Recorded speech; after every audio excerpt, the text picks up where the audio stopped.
Hey, is this Danger Slater? Yeah, it was this. Yeah, this is Jeremy Maddox with Surreal Sermons. You remember me, right? Yeah, man, yeah. What's up, dude? How you doing? Yeah. Hey, I know that you're probably busy with being dangerous and all, but I wanted to conduct kind of a on the spot interview with you if you have the time, of course, because I understood that you had some new works and everything, and we'll get to that.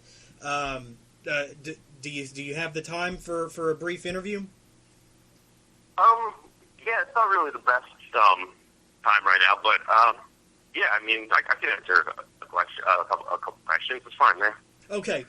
Well, I guess I'll just launch right into things then. First and most importantly, is Danger also your middle name? It's danger of my middle, like that thing that they always say in the movies. No, actually, my middle name's Arthur. Oh, so Danger Arthur Slater. Yeah. Well, it would have been pretty cool if you'd have said, yes, Danger is in fact my middle name. Yeah, well, I know, man. I'm just having a rough one, and so, yeah. All right, well, I want to thank you for joining me, man, and that Wait. makes appearance number 2 on Surreal Sermons. Wait. You're batting 2 now. I'm done with you. Hey. No, that's okay. That's it? Hey, thanks, Danger. Thanks Dude. a bunch, man. Dude, I'm in my grandma's wake here. I can't help you.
It's the Archbishop of Odd here. You know my name, don't take it in vain. It's episode 20 of Surreal Sermons. Huge show this week. We've got new interviews with Orrin Gray and Matthew Revert, respectively. New edition of True Monster Facts with Michael Allen Rose coming at you. And a fourth surprise guest. But first, time for a little bizarro news to bring meaning to your weekend. All right, first up here, the people from Lazy Fascist, Broken River Books, and Civil Coping Mechanisms are pooling their resources to start a bookstore and / craft beer, brewery. And that's Cameron Pierce, Kirsten Aline Pierce, Michael Seidlinger, J. David Osborne, and Matthew Revere, my guest a little bit later, are teaming up to launch Tideland Books and Bottle Shop, an independent bookstore and beer shop in Astoria, Oregon, as well as a worldwide community and information sharing forum for publishers and readers of independent books. Tideland will be a destination where readers can connect directly with independent publishers and writers for personalized recommendations, almost exclusively from indie publishers whose books and ethics we endorse. We'll also offer beer book pairings, readings with some of today's biggest independent authors, and beer tastings. Tideland is more than a bookstore. It's a space for lovers of books and beer to connect, engage, and inspire one another. And that comes from the Kickstarter website for Tideland, which I'll be putting the link up when this goes up. So I'm sure everyone is familiar with Stephen King's latest novella, which is called A Dangerous Man. A Good Marriage. I'm sorry, forgive me. A Good Marriage, and it's about the life and times of Dennis Rader, the BTK killer, which stood for Bind, Torture, Kill. And apparently the daughter of BTK, who is currently serving 10 consecutive life sentences, is very disturbed by King adapting this family's life to the screen.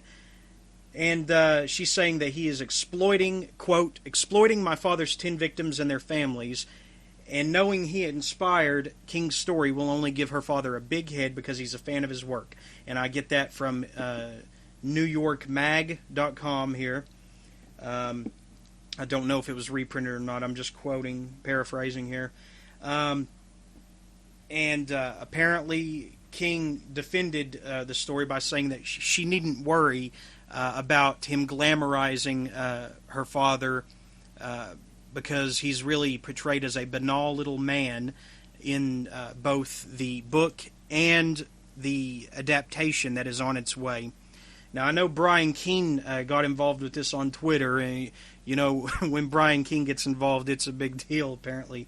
I think King is a bit higher on the food chain than Brian Keene, and I think Keene knows that, but Keene is a good what should I call him? What should we call him? A sentry, a guardian in the night, you know, so to speak, watching ever vigilantly over sufferers of all walks of life. I don't know, but the creepy part of this isn't that Stephen King exercised creative license to write a story about this, which is his right.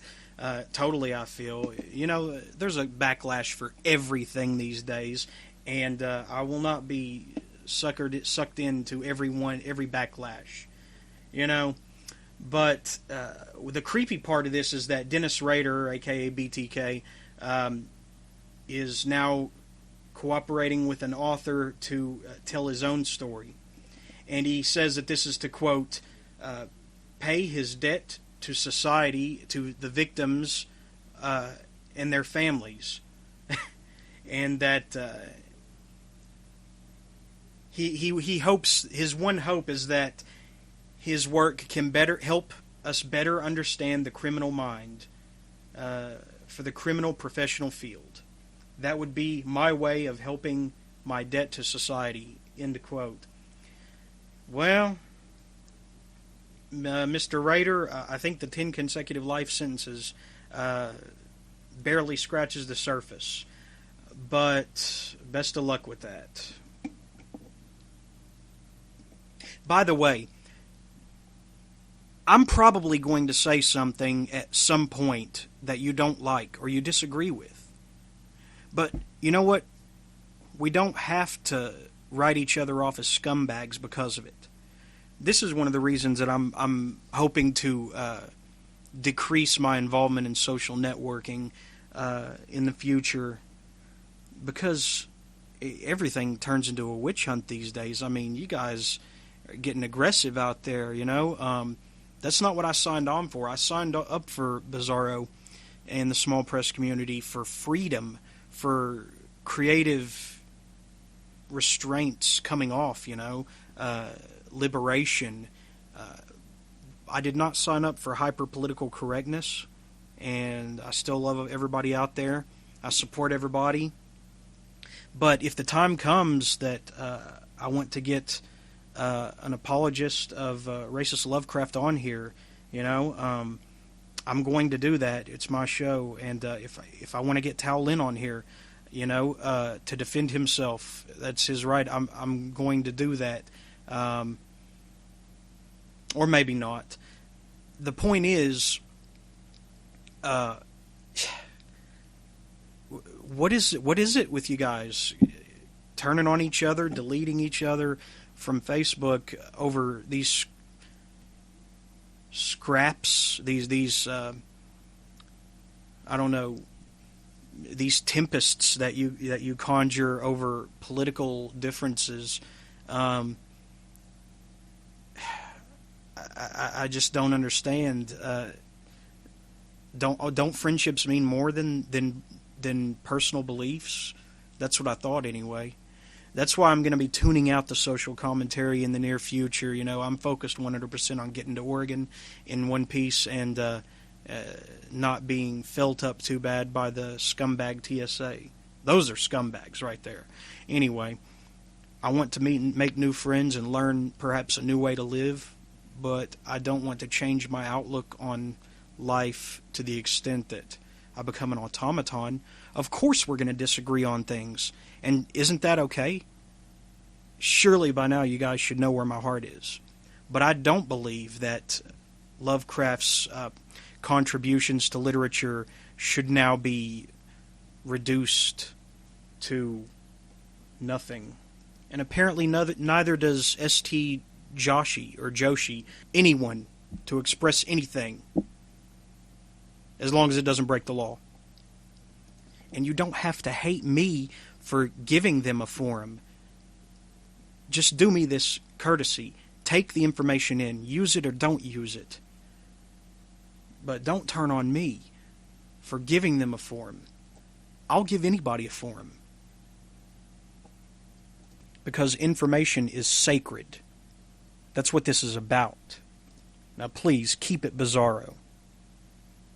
But don't hate. Facebook, might as well call it Hate Book. I mean, something to think about here. If at any point anyone has ever written some subtle homage to the works of Lovecraft, how can you criticize Lovecraft and write him off now if you have profited in any way off of his works that are in the public domain? I'm asking this passively, totally of sound mind, totally passively and reasonably. I'm asking this serious question. Just think about it. We don't have to react with our emotions right away. Let your reptilian mind take over a little bit and think things through. Put down the torch. Let's stop with the witch hunts and start talking. Remember when people used to talk, discuss, instead of argue? It was such a great time. Yeah, before the internet. Alright, seriously. I love you all. Let's just try to listen to one another and not be so quick to write each other off, to blackball each other. We're supposed to be professionals and adults here, to an extent. Alright, I'm bored with this now. On to the first interview with Orrin Gray. But first, a new edition of True Monster Facts with Michael Allen Rose.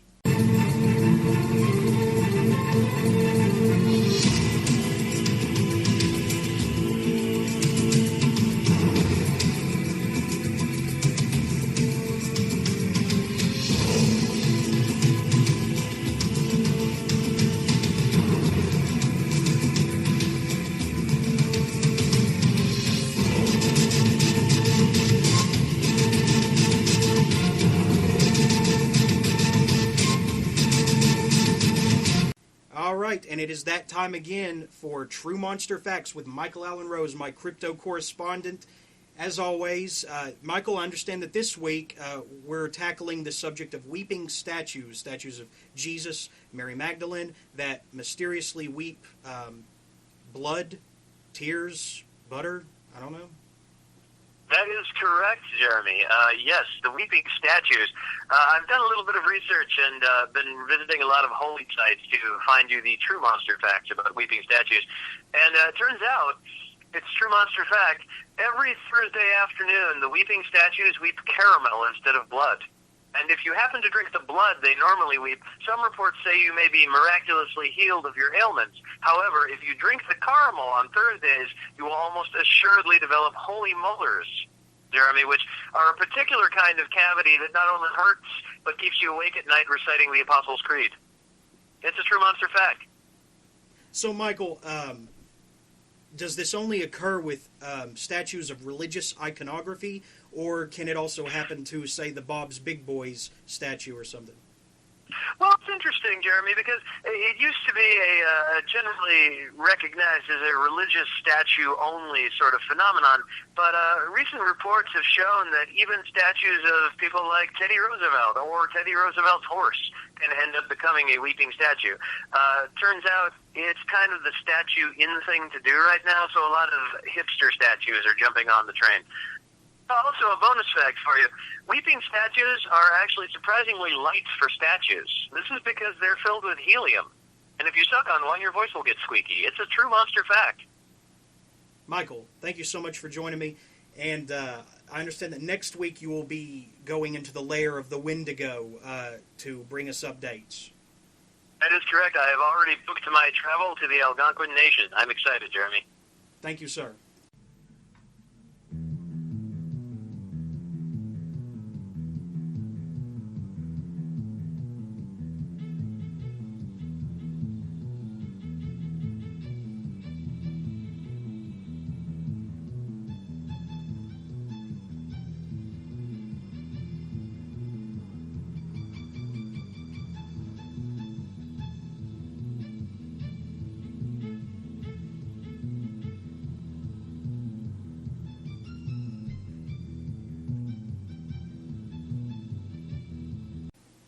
All right, my first guest this week is none other than Orrin Gray, author of the collection Never Bet the Devil and Other Warnings, courtesy of Evil Eye Books. And Orrin, would you consider yourself an authority on the Lovecraftian fiction thus far in your career? I don't know if I'm an authority at this point or not, but I've certainly done a lot of it. I've been a guest at the HPLFF a couple of times and, been on a lot of panels about it, so some people obviously consider me one anyway. Where did you get your start publishing? Obviously, most of your career has been devoted to short stories so far. Who was the first place to publish you? I published a few sort of odds and ends, like For the Love markets that have since disappeared forever, but the first sort of kind of big publication I ever got was in Bound for Evil, which was this huge anthology of books about books, or stories about books, rather, that was put out by Tom English at Death Press, which went on to get nominated for a Shirley Jackson Award that year, but didn't win. That was kind of my first sort of big break. And then I got published in a lot of Innsmouth Free Press stuff, which is, I think, sort of where I got more into the scene and probably partly why I'm so associated with Lovecraft.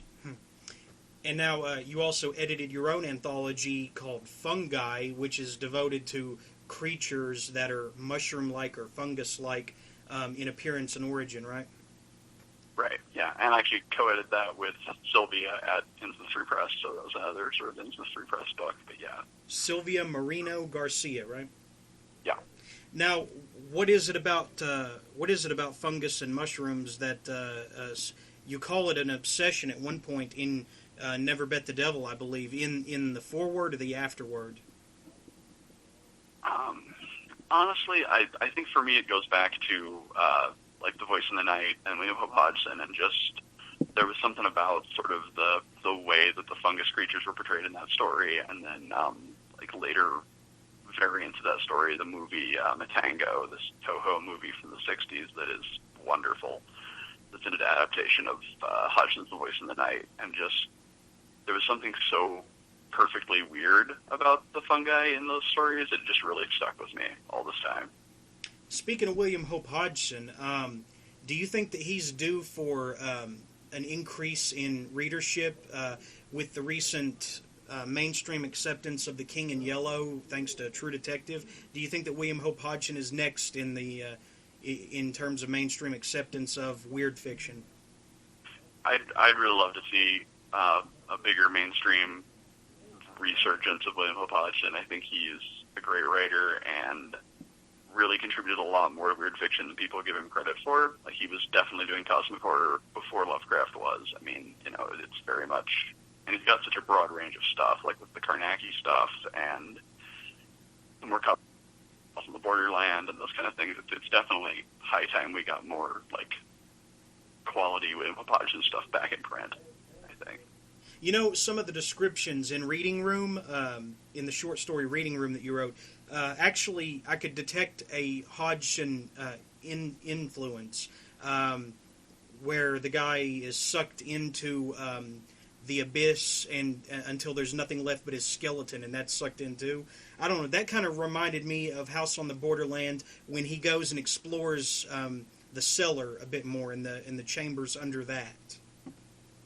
Yeah, I hadn't actually thought of that myself, but I'm sure there was some of that in there. I mean, I was definitely, like, I started out getting into Lovecraft like most people did. Like, Lovecraft is sort of where I got into weird fiction. But from there, I went really heavily into, like, Hodgson and Manly Wade Wellman. And I know that they both had just a huge impact on kind of how I wrote and what kind of stuff I thought was cool. And I'm sure there's all sorts of stuff I didn't even detect. I know that I did a story for Future Lovecraft, which isn't in my first collection, but it will be in my next one, that is really, it's ostensibly a Lovecraftian sort of dreamland story, but it's also got a lot of House on the Borderland in it, for sure. Mm-hmm. Okay. Yeah, I think Reading Room is actually my favorite story in this collection, because basically the guy, the protagonist, is doomed to continuously read these books every few years, and some he has to read more voraciously than that because they contain evil spirits. And so, what brought you to that approach to a story that this man is so condemned to continuously read these books, and he's the last of his line? I think, like, as best I can remember, the thought process of that was just that I was thinking about, like, I'd been reading a lot of Lovecraft or something, and, there was all these instances where people would read these sort of ancient forbidden tomes, and it would conjure up, a monster or some unspeakable horror, and it seemed so weird to me that there were so many stories about people reading books and having bad things happen when, typically writers, we want people to read books. So I thought, what if we did it the other way around, where reading books is what kept bad things from happening? Mm-hmm. And, now, that's pretty much all I can remember, like, as far as the germ of the idea. So. Okay, I think that was my personal favorite, but close behind it would be Seventh Picture, which is steeped in the Robert Chambers King in Yellow mythology, and it centers on a documentarian who wants to get to the bottom of why the King in Yellow script was never finished or never revealed to the world, correct? Yeah. Now, what do you think it is about... Do you personally prefer the Lovecraftian mythos or the King in Yellow mythos? Honestly, there's definitely a lot of cool stuff to be drawn from both of them, and typically, like, when I'm doing my own writing, I actually normally try and steer clear of actually using stuff directly from either mythos. Like, I try not to, say Cthulhu or the Necronomicon or that kind of stuff. I try and just build on, like, themes and things. In this case, I was really, like, I was writing something for a Gothic-themed anthology when I did that story, and I was trying to think of, what kinds of stuff about, the Gothic stuff do I really like, and I was thinking about those old, Roger Corman, Vincent Price, Edgar Allan Poe movies, and I love those movies, and I was trying to think, there's something I think weird kind of movies that would kind of make them a little weirder, so I came up with this fictional director who sort of like a cross between William Castle and Roger Corman, and, he'd made movies, and I was trying to think, okay, what kind of weird sort of spooky subject matter would be perfect for a Gothic movie that never got finished. And I thought the King in Yellow, the idea of someone actually stumbling up on the script for the King in Yellow and like making a movie of that, it just seemed very much like something they would have done in old Hollywood, back when Hollywood was a little more decadent and a little more wild. Yeah, it's definitely domesticated by today's standards, right? It's a more streamlined wildness and lack of restraint. It's a more domesticated lack of restraint these days in Hollywood film, right? It sort of seems like it. Yeah, I mean, it's not like everybody isn't still in rehab and everything, but the studios have a much tighter rein on those kinds of weird ideas. Don't slip through as often as they used to. Right. Another story that sticks out in Never Bet the Devil is Nature versus Nurture, where it originates from a world where ghouls are hunted, and this protagonist, this main character, chooses not to kill this ghoul and instead takes him in and tries to tame him, and with mixed results, probably not the best results. What made you want to approach that story in that way? Honestly, that is actually the old story in that collection. And, I was definitely coming at sort of just my approach to horror stories and like the supernatural and that kind of thing was a little different. It hadn't sort of settled down as much as it has right now. Like, it used to just kind of throw everything at the wall and sticks. And I've got more of a philosophy now, but I really liked that story. And there's definitely like a lot of Richard Matheson in that story. Back when I wrote it, I was reading a lot of Richard Matheson's like short stories and I Am Legend and that kind of stuff. And just there's that kind of I hope sort of a simplicity of the setup that where it relies on the characters to sort of make the payoff happen. The setup is fairly simple. I take school in and what happens, and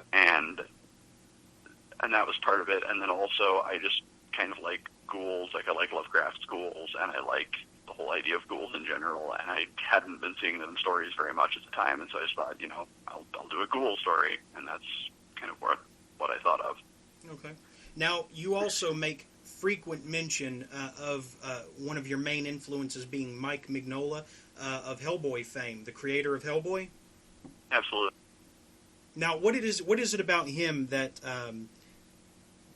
strikes your imagination so well? Man, that one's hard to pin down. Like, it's kind of everything about him. Like, I love his art, obviously, but very well. So, I love his art, and I love kind of what his art evokes. But I also love his approach to the supernatural and to storytelling is something that I really try and emulate. I think he really nails a really good way of making things feel like they feel right and make sense, but also not over-explaining them, which is something I try really hard to avoid doing. I think that once you start like putting a bunch of rules on something, then it becomes something else. It's not really supernatural anymore. It's not really this kind of mysterious, numinous horror thing anymore. It becomes something a lot more like urban fantasy or something once you do that, which is fine, but not really kind of what I'm interested in doing. Right. You touched on this in an article for Strange Horizons, where you believe that the old Universal monster movies actually ruined vampire and werewolf stories, in a way, right?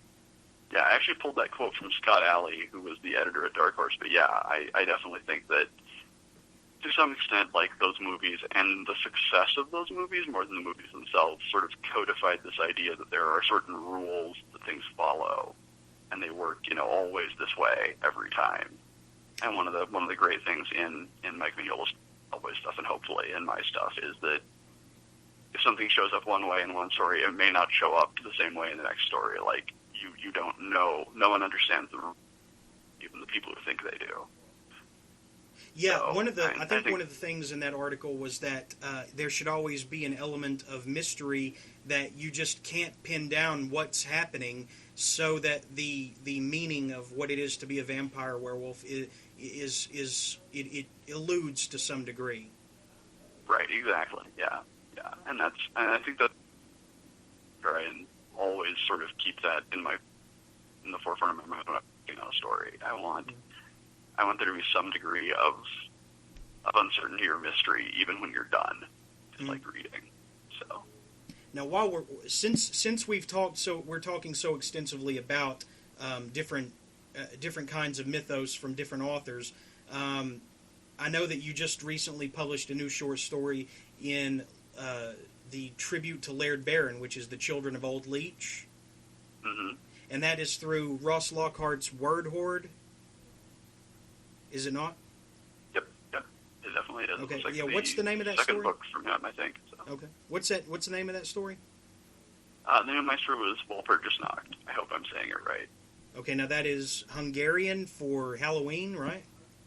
It's not. It's May Day, basically. But it was the day when witches gathered for a big Sabbath. It's still celebrated in some Eastern European countries with bonfires and things. And in this case, it was I used it because it was referenced in Faust, and then I wanted to make references to both the Faust legend and also the silent movie Faust. So that's why I sort of picked Walpert Just Knocked as the holiday in question. Mm-hmm. Now, I've asked this of other authors connected to your community, like Ross Lockhart in particular, and I'll ask the same to you. Do you feel that Laird Barron's carnivorous cosmos mythology is quickly becoming a new phenomenon for literature? I absolutely think it is. Yeah, me too. I think it is. I think that something like the Cthulhu mythos is kind of impossible to have today, just because of how different copyright law is now and that kind of stuff versus back when Lovecraft was writing. But I think that Laird's Carnivorous Cosmos is about as close as you get. I think it's a very rich world that you can play in, and that really brings stories together in really subtle ways a lot of times. A lot of the stories, make overt references to the same characters, but others will have these really subtle sort of mentions of the game Something Scary comes up a lot of times, these little things, these little tiny things, but they make the world feel really cohesive, which I'm really in awe of. So. Now, you mentioned earlier that you're a bit of a film buff, and it comes across in your author bio here that you're an amateur film scholar. So how far does that extend? Would you consider yourself a historian, or? I'm not as much of one as I'd like to be. I definitely watch a lot of movies, and I'm getting a lot more versed in cinema history. But as far as actually reading a lot of, doing a lot of critical reading on stuff, or really studying the history, I'm not nearly as into it as I want to be yet. But my fascination with old horror films, anything 1970s and before, is actually a fairly new thing. I got into it after I got out of college, and it's just sort of built over time until I have this huge library of them, and I'm really into them. But I'm still learning a lot as far as what was going on behind the scenes and that kind of stuff. What sort of knowledge could you lay on me that you've learned in your time exploring this? I think a big part of it is just how.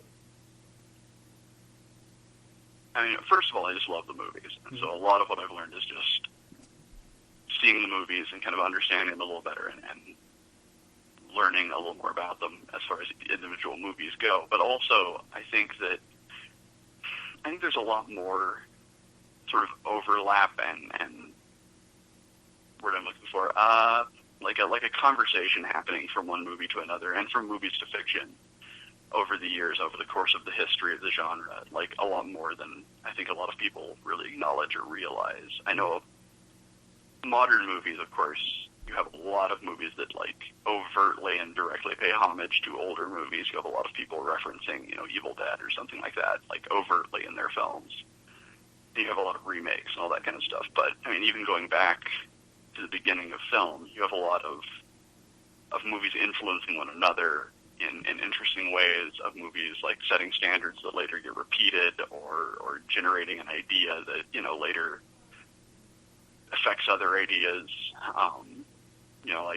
To a large extent, the modern vampire is not traceable to any one thing. It's sort of this kind of evolution that happens from the novel Dracula to the movie version of Dracula to the Hammer versions of Dracula. Each one adds something that we still have now, but it changes over time, and just seeing it as a dialogue through history is really interesting to me. Okay. Now you say that you're pretty focused on 70s cinema, right? Honestly, 70s and all the way back. Mm-hmm. So, okay. Everything. Would you recognize the title "I Drink Your Blood"? I have not actually seen that one. No, where the kid injects these meat pies with the blood, the tainted blood of like a rabid dog, in order to get revenge on these like biker types that assaulted his sister. That's a pretty wild one for that time and period. It sounds like it. Yeah, no, I haven't actually seen that one. I'll have to. That one's going on the list. Yeah. What about the Mondo films? Do you have an opinion on those? I believe some of those are from the 70s. I've seen some of them. It's something that I'm sort of trying to learn more about, but I'm still kind of on the outside of, I think. Mm-hmm. Where, like, I've seen a few, but I don't really have enough information to, like, connect them all together in any meaningful way yet. Mm-hmm. So I think that's something that, like, my education is still a little lax in. Well, now, what if you should try your hand at filmmaking yourself with this knowledge? Man, it would be really overwhelming, honestly. I would love to try it, but I think I would definitely need, like, a good mentor around the actual, like, work of film. I'd like to think all of the technical aspects. I certainly am fascinated by them, but I don't think I've got a good grasp on them yet. Yeah.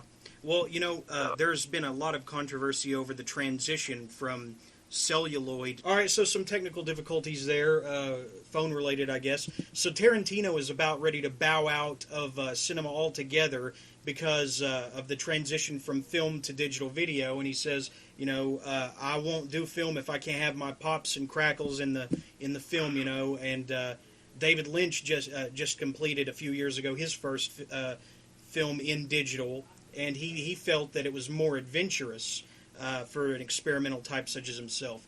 Do you have an opinion one way or the other for that? I honestly don't. I think that you can. I think you can do something really good no matter what. I just think you have to sort of embrace whatever the media that you're working in is. I think it's a lot like, if you're reading a story in a book or reading a story on an ebook, or if you are writing a story on a laptop versus longhand, some things are going to work better for some people, some things are going to work better for different projects, but I think that, I think you can definitely do something with the medium as long as you kind of learn your way around it and then understand what it's capable of. Okay. Now, what can you tell me about your new collection? Is it set for 2015? It is. Currently it's set for October of 2015, although that's a ways off, so that date may move around a little bit. And it's going to be called Painted Monsters. And it's actually, we're talking about movies in the 70s. It's actually the title comes from a quote from a movie called Targets by Peter Bogdanovich. That has always been, I thought, a really good quote. It's get it right here. So, my kind of horror is not horror anymore. No one's afraid of a painted monster, which Boris Karloff's character says in that. And that movie, if you've never seen it, is like a really good sort of commentary about the transition of the kinds of movies you got in the 60s versus the kind of horror movies you got in the 70s, and ever since. And one of the things that I kind of want to do with the collection is it's going to be a lot more. It's going to have a lot more to do with film than my first collection did. Not always overtly, but it's going to kind of be a little bit about the history of sort of horror cinema and horror storytelling, and just kind of the way it transitions. So I've got at the beginning there are stories that are like inspired by silent horror films and then rely a lot on those kind of imagery, and then by the end we're talking about like giallo and more modern found footage stuff like I did with Seventh Picture and that kind of thing.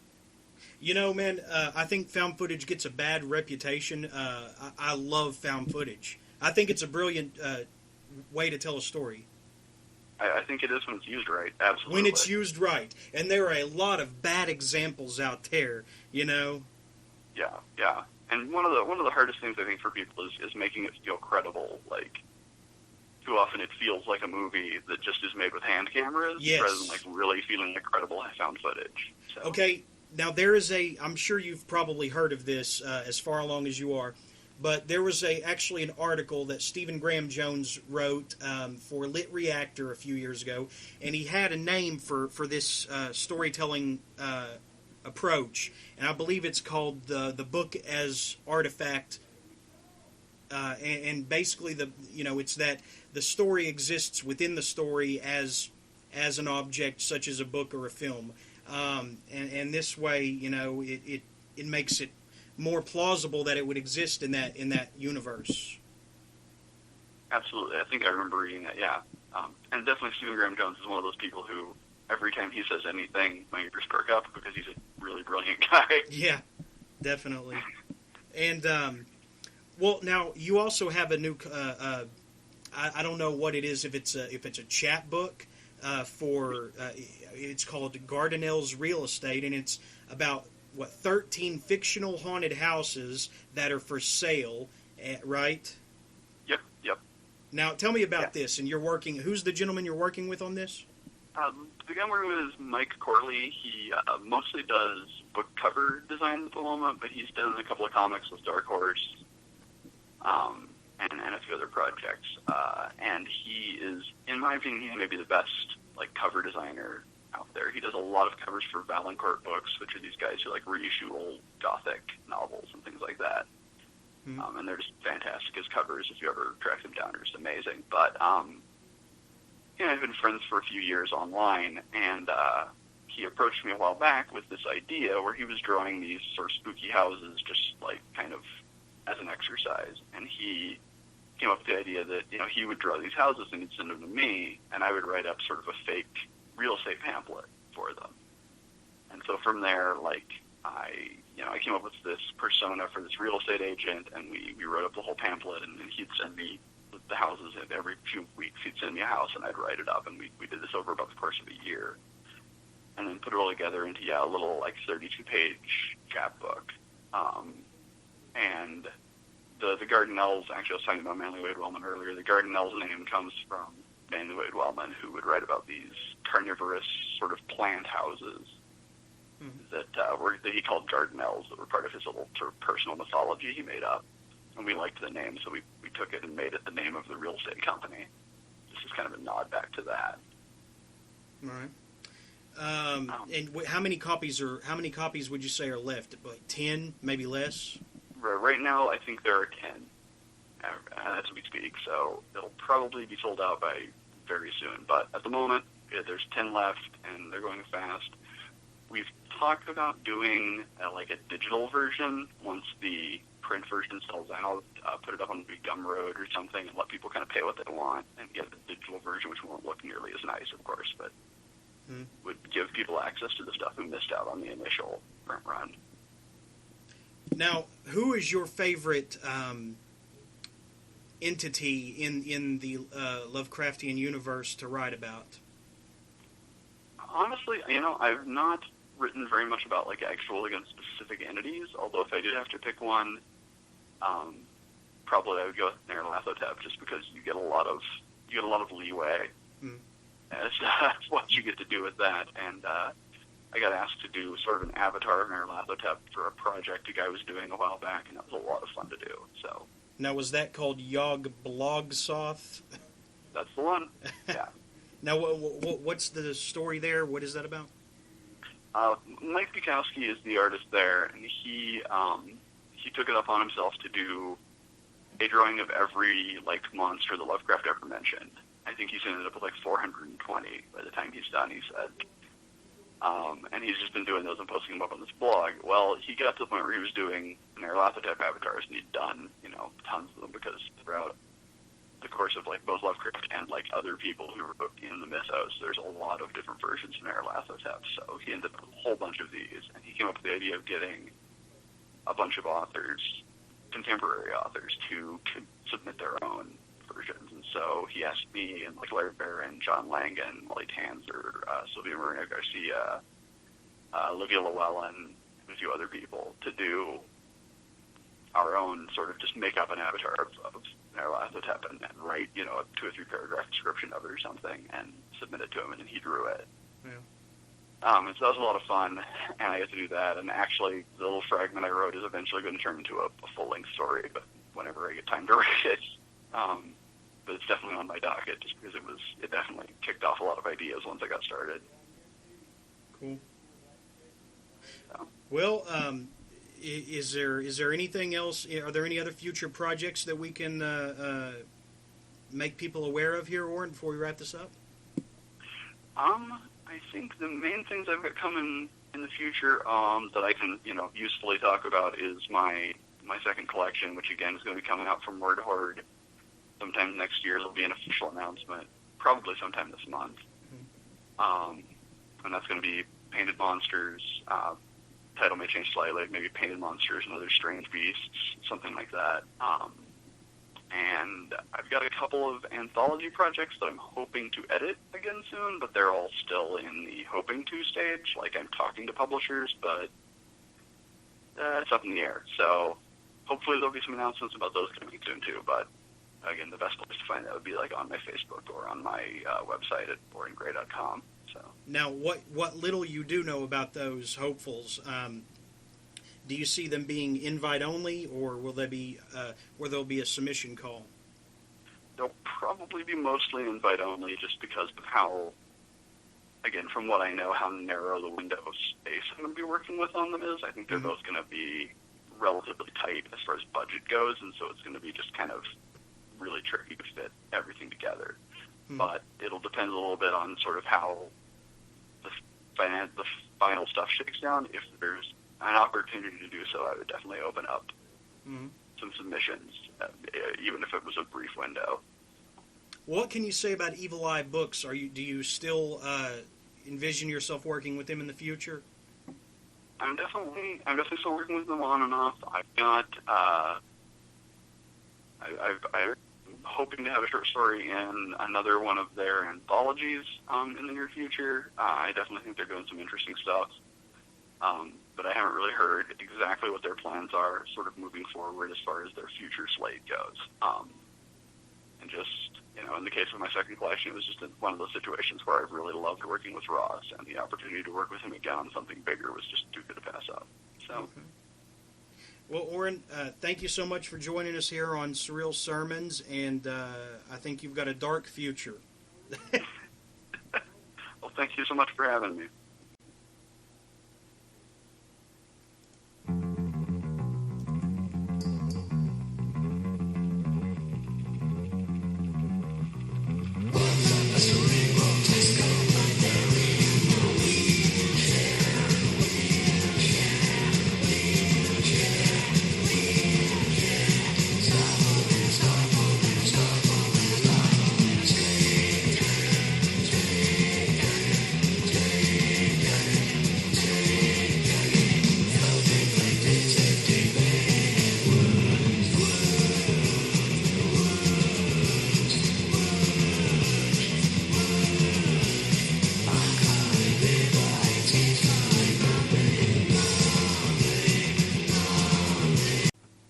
Joining me now for a new recurring segment, Dream State, is MC O'Neill. And, of course, I'm going to call him Mark for short. Mark, from Fireside Press, what do you have for me?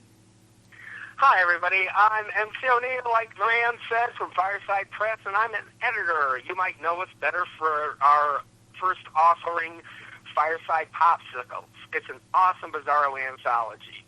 What we're going to do is, I used to be a CCDC1, that's a certified chemical drug counselor at a addictions clinic, and what I used to do, this was from 2002 to 2005, and what I used to do is sometimes analyze some of my clients' dreams. So I thought to myself, what a great idea. Here on Dream State, what I will do is take submissions that you can mail in for dreams that you've had, whether they be recurring or just naggingly vivid. And so far we have our first submission, and that is by Surreal Grotesque's very own Danny Brown out of Liverpool, England.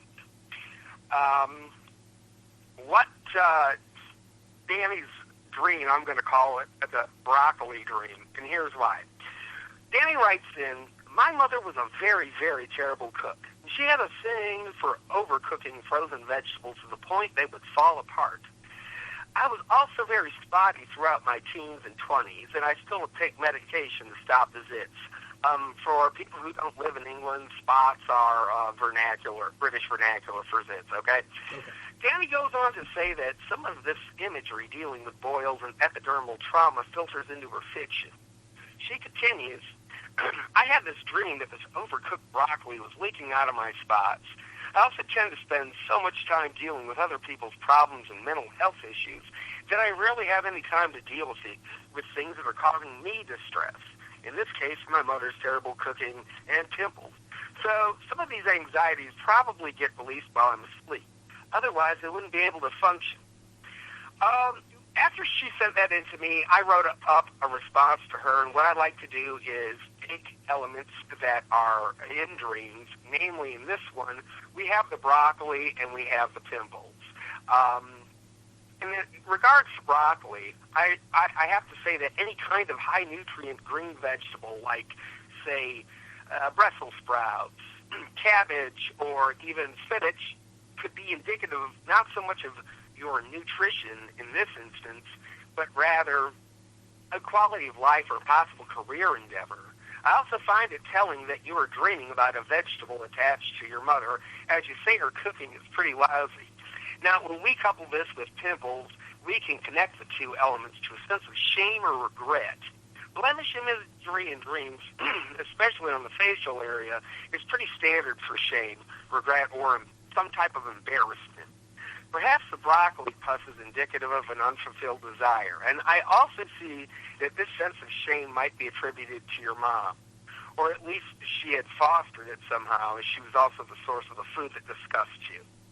I sent that into Ms. Brown's personal mail, and she wrote back to me in response to my analysis. And here's what she had to say. I wanted to be a doctor in epidemiology specifically, and for those of you who don't know, epidemiology is the study of viruses and pandemics and epidemics. But when we moved back to the United Kingdom from the USA, my mother wouldn't let me have access to my school records, and she put me in a class with a bunch of, well, challenged individuals. I gave up even really thinking about my original plans of becoming a doctor after experiencing the NHS.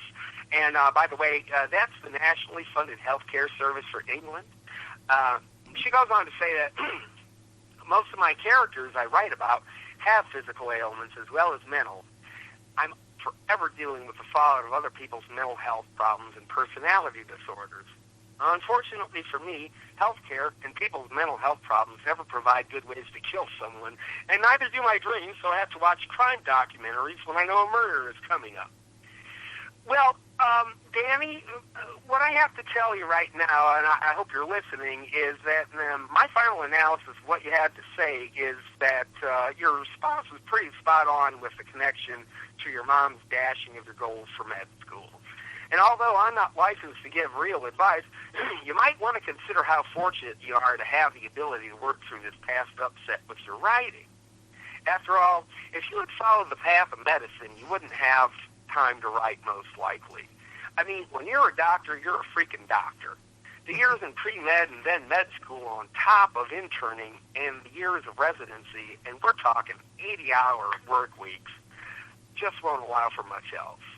You don't have to feel shame for the path you've chosen in lieu of medicine, as many of us value your talents and contributions to the horror and bizarro genre, namely surreal grotesque. But personally, I think the concept of regret is counterproductive anyway, and you're taking constructive measures to deal with that as opposed to coping with harmful habits like so many people tend to do. And there is a big difference between dealing with a problem and coping with a problem. Dealing is taking action steps toward rectifying that problem, whereas coping is more of a passive reaction. And sometimes that can lead to harmful addictions or obsession. You're taking an obsession such as writing and doing something healthy with it. Anyway, we hope you enjoyed this segment, and we'd like to make Dream State a regular feature on Surreal Sermons. We'll be able to analyze a couple of dreams an episode, and although we expect a high volume of entries, don't be shy about sending them in. We might not be able to get to all of you, but we can also keep a lot in the backlog as well. So, send your dreams to either co1923 at AOL.com or mconeilster at hotmail.com. And that's MCONEILLSTER at hotmail.com. I will analyze and interpret them, and then I'll give you feedback on your dreams before the show, so you can write in response again, just like Ms. Brown did tonight. Very good. Thanks a lot. Now, Mark, don't go away just yet. Don't go away just yet. I am still here. I actually wanted to see if you could interpret something from two recurring symbols from my dreams. Okay, sure. Let's see what we could do here. For one thing, this happens quite a bit where I'll grind my teeth in my sleep, and until they're down to nubs and I have no teeth left in my mouth. That happens a lot, or I'll be pulling my own teeth out. You know, what do you think that means? I could tell you right here, a lot of tooth imagery in dreams is of sexual in nature, and it might be due to some sort of unfulfilled sexual frustration. I don't mean to embarrass you, but teeth are a classic sexual imagery in terms as not just with Jung, but with Freud. Mm-hmm. They both have agreed that teeth and masticating are both sexual dream imageries. I think that you might have some unresolved issues that you might want to think about in terms of what's going on with your sexuality. Here it's like I'm all getting shy talking about it with you, but yeah, you did talk about that, and lots of movies too, especially Dario Argento movies, which use imagery of tooth violence, and I think that he was using that kind of thing to ramp up some of the sexual relations on that kind of surreal imagery that he was wont to do. But it could also mean certain types of issues that you're trying to deal with. You're putting your teeth to the grindstone, figuratively here. No, it's the first one. It's the first. Yeah, it's more than likely an unfulfilled sexual desire. You might have a crush on somebody or multiple people. I don't know, but I mean that would be that would definitely be significant of something sexual in nature. Okay. So. No comment. I didn't mean to embarrass you, but when you said teeth, I'm like, oh man, that's classic. I do believe in bearing my soul on here and telling the absolute truth, but I'll just say no comment there. The second part, okay. The second part is that I often, when I'm in the REM stage, I'll dream that I'm driving. But I'm not at the wheel. I'm in a car. There's no one else in there with me. But I'm like trying to drive from the back seat, or I'm fidgeting with something in the front seat, and sometimes my seat is reclined back like I'm trying to sleep and drive at the same time. Now, interesting. Yeah. Okay, well, when it comes to doing anything that has to do with like driving, I believe that. We're talking about not just a journey, but I think in terms of your situation where you're not at the helm of it, you might not feel that there is something on your path, maybe as a writer or a publisher, that you don't feel partially in control of. And your desire, though, is to get into that driver's seat and not be the passive passenger to what's going on in your dream. So, like, how often do you experience this? These days, I think I experience the car dreams more than the teeth dreams. Okay. Yeah. I'll be my seat will be reclined back. Sometimes I'll be trying to sleep while I'm driving, knowing this is a bad idea, or I'll get in the back seat and try to do something, and I'm still trying to keep my hand on the wheel in the front.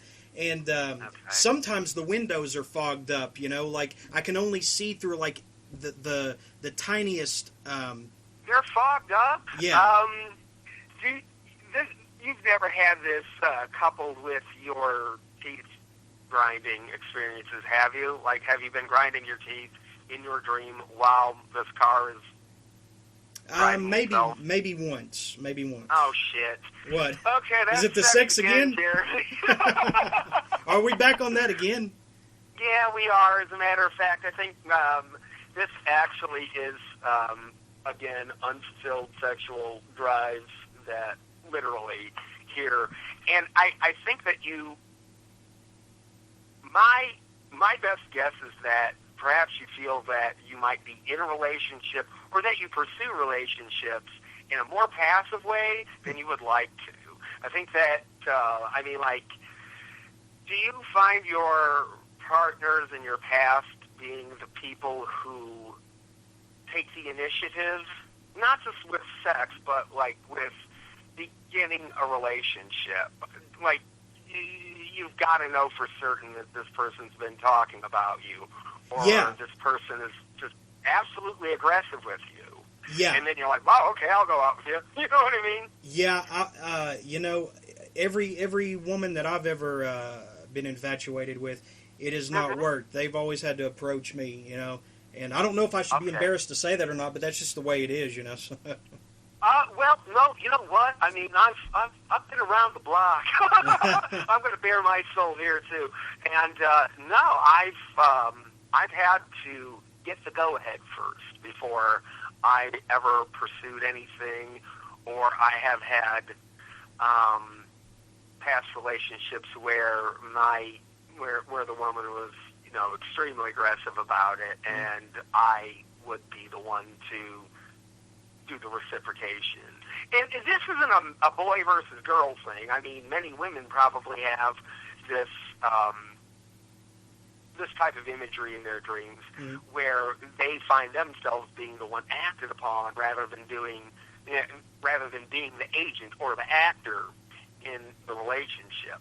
So that's you know, when you told me that, and I coupled it with, you know, the once or twice you've had that teeth grinding dream with the driving, it became pretty apparent that it might have been some sort of desire to not necessarily take the passive or, you know, the objective role in terms of pair bonding with somebody and starting a relationship. Yeah. So you know, basically, like I said, you know, I experienced the same thing too. So basically, you tell me I need to get laid, right?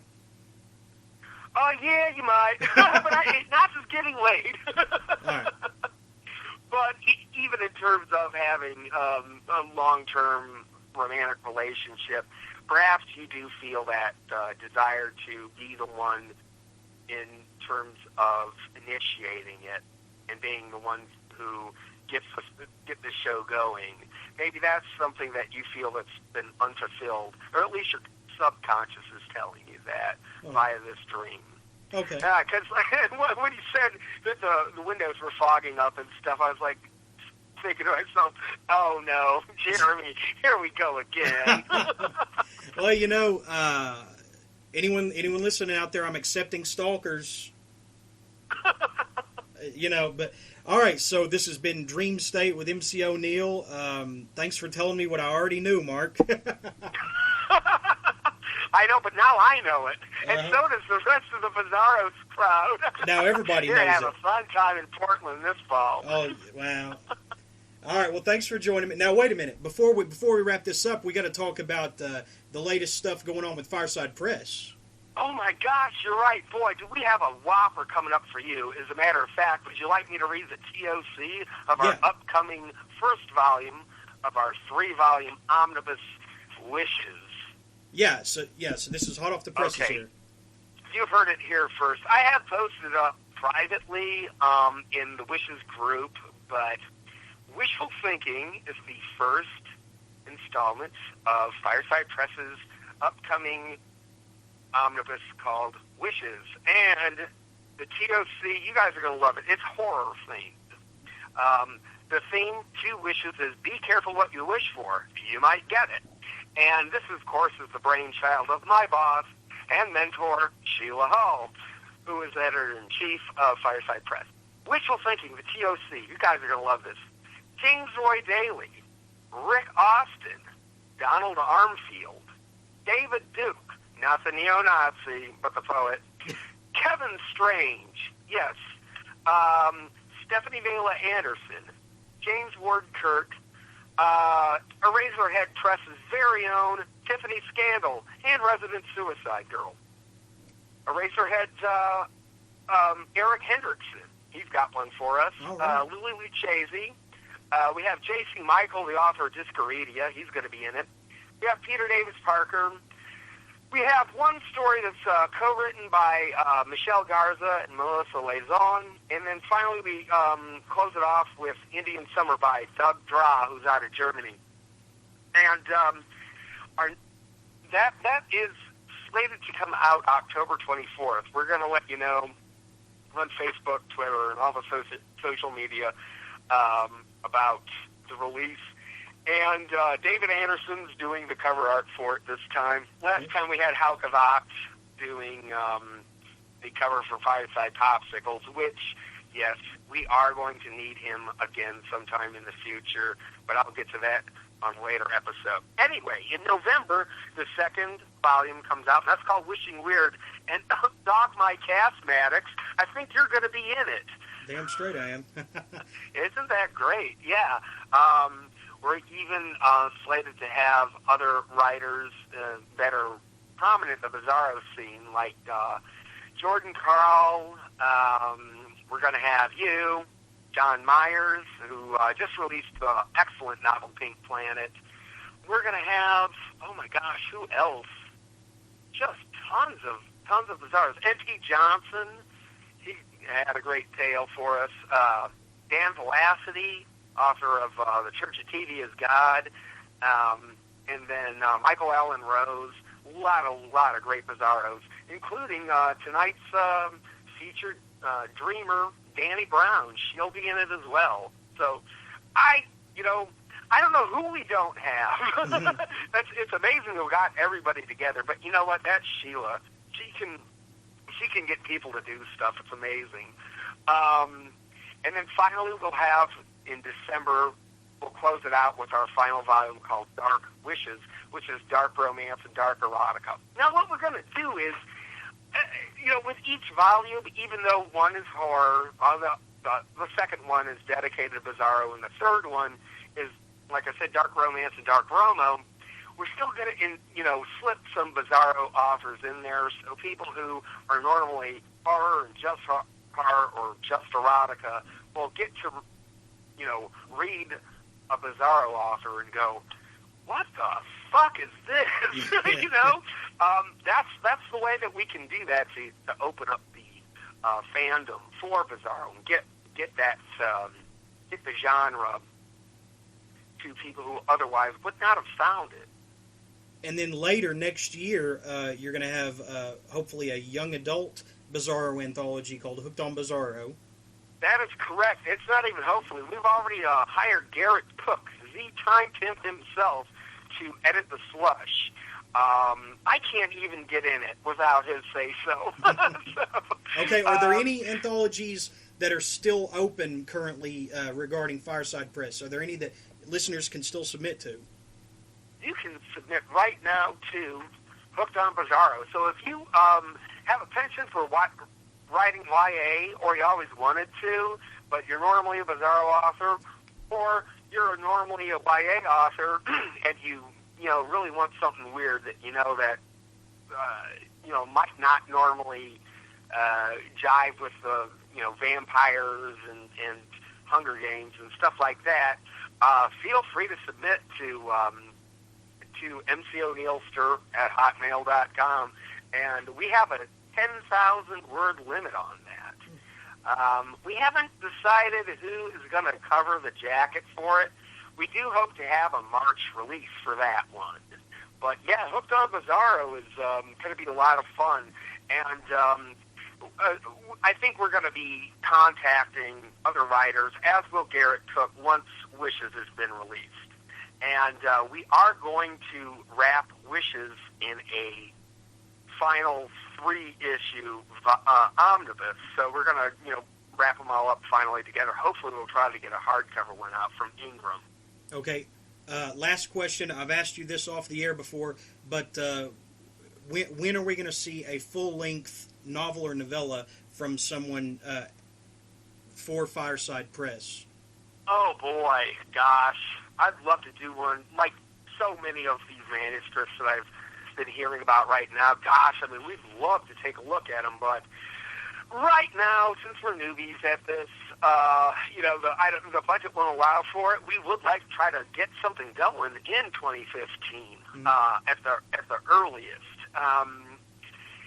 The closest thing we have going to that is my upcoming compilation of short stories and flash fiction called Battle Damage, which is being the cover art for that's being done by the amazing Italian artist Dorothy Ball of Party Lords and Sociopaths in Love fame. But other single author fullies and novels and stuff like that, we just don't have the budget for it right now. But yeah, we're definitely going to work on that and see how the the Wishes anthology and the Hooked on Bizarro pans out, and garner more attention and more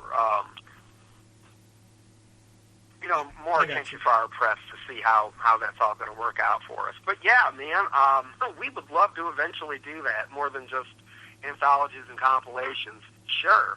Okay. Well, Mark, best of luck with everything, and hope Danny can sleep better now that her dream's been solved. Yeah, I know. Like, she'll never have to pop broccoli bits again, and you might be able to get behind the wheel. Thanks a lot, Jeremy. Yeah, I don't think there's an easy solution to my situation, but thanks for sharing it with everybody. All right, thank you, Mark. Okay. Hey, and I'll see you next time. Yeah. Bye.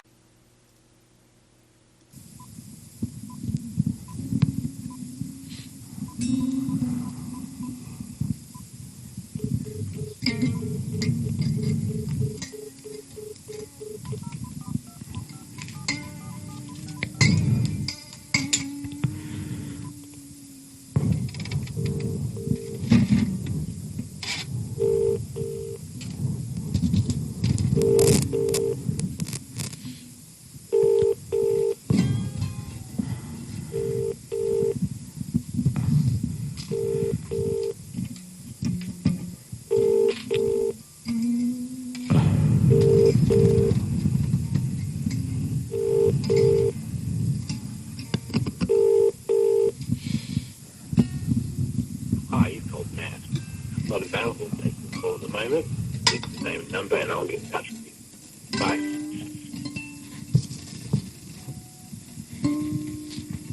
At the time you were shooting, the triangle in the upper right are all the techniques used in editing a barber. Remove a cartridge from the barber. Rotate the scale reading before lifting the cartridge from the barber. The single limitation common to all barbers is unimportant at the beginning of any scene. The model 1235, moreover, is 18 frames between this point and the frame showing the barber.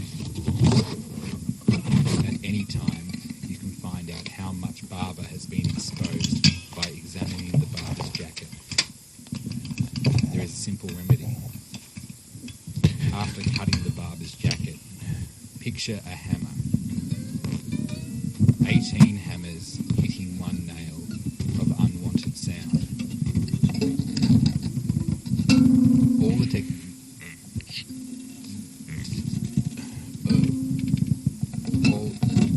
all the techniques used in editing a silent barber.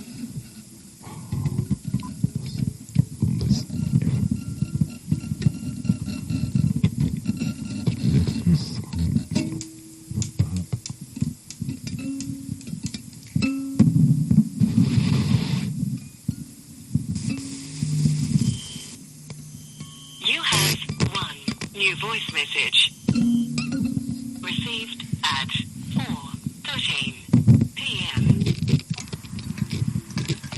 At the time you were shooting, the triangle in the upper right are all the techniques used in editing a barber.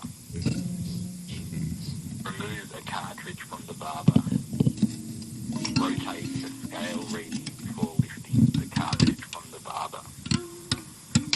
The single limitation common to all barbers is unimportant at the beginning of any scene. Model 1235, moreover, is 18 frames between this point and the frame showing the barber. At any time, you can find out how much barber has been exposed by examining the barber's jacket. There's a simple remedy. After cutting the barber's jacket, picture a hammer. 18 hammers hitting one nail of unwanted sound. All the techniques.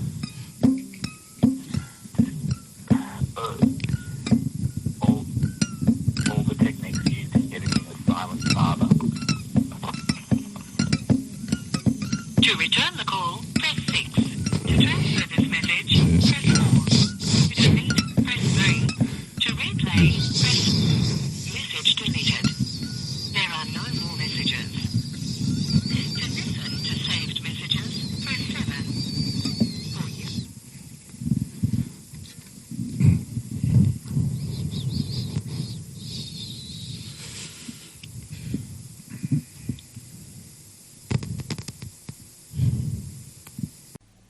And here he is, the main interview of this episode 20. He is just as well known for his cover art, and perhaps more so, than his amazing, insightful commentary in literary form. I'm talking about Matthew Revert, who is a very high-in-demand cover artist for Copeland Valley and Lazy Fascist Press, and now he is on the precipice of debuting his first CD. Matt, you've just got your hands in everything now. I certainly do, and I'm the main guest. Wow, that's quite an honour. But just one little correction: it's an LP, so it's not going to be coming out on CD. It's coming out on vinyl only, so it's for the music nerds only. Now, where do you find the energy and time to just do all these different projects? Well, I try to disregard the concept of energy, because if I do, I'll get overwhelmed. So I don't think about energy. I just don't sleep very much and keep working until I stop. That's pretty much the only way I can approach it with any level of success. Now, see, that's the kind of answer I would expect from you. I mean, because your books are so rich in their ability to deconstruct a condition or a situation. I mean, it's like you take it apart and you put it back together again somewhat differently, and that's just the kind of answer I would expect from you. Well, yeah, I mean, I can't say that would always have been my answer.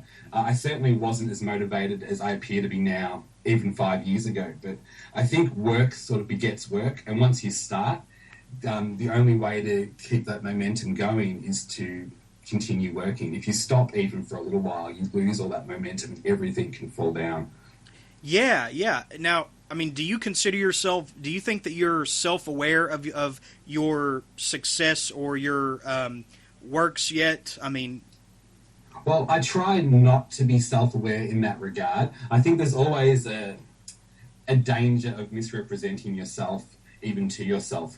If I try to place myself at a level maybe I'm not at, then I can start to really work that over in my mind in an unhealthy way. So I really just try to focus on the work that's directly in front of me. Mm-hmm. If I do anything else, it infects the work that's in front of me and it dilutes it.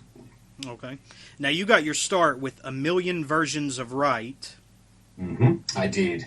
And, for instance, a story in that one, I believe it's out of print now, but one of the most rejoiced stories in it, I guess, would be The Bookmark That Didn't Work, right?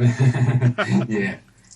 And you got your start by just sharing your writing with a small circle of friends, and you never anticipated that you would reach this plateau that you have.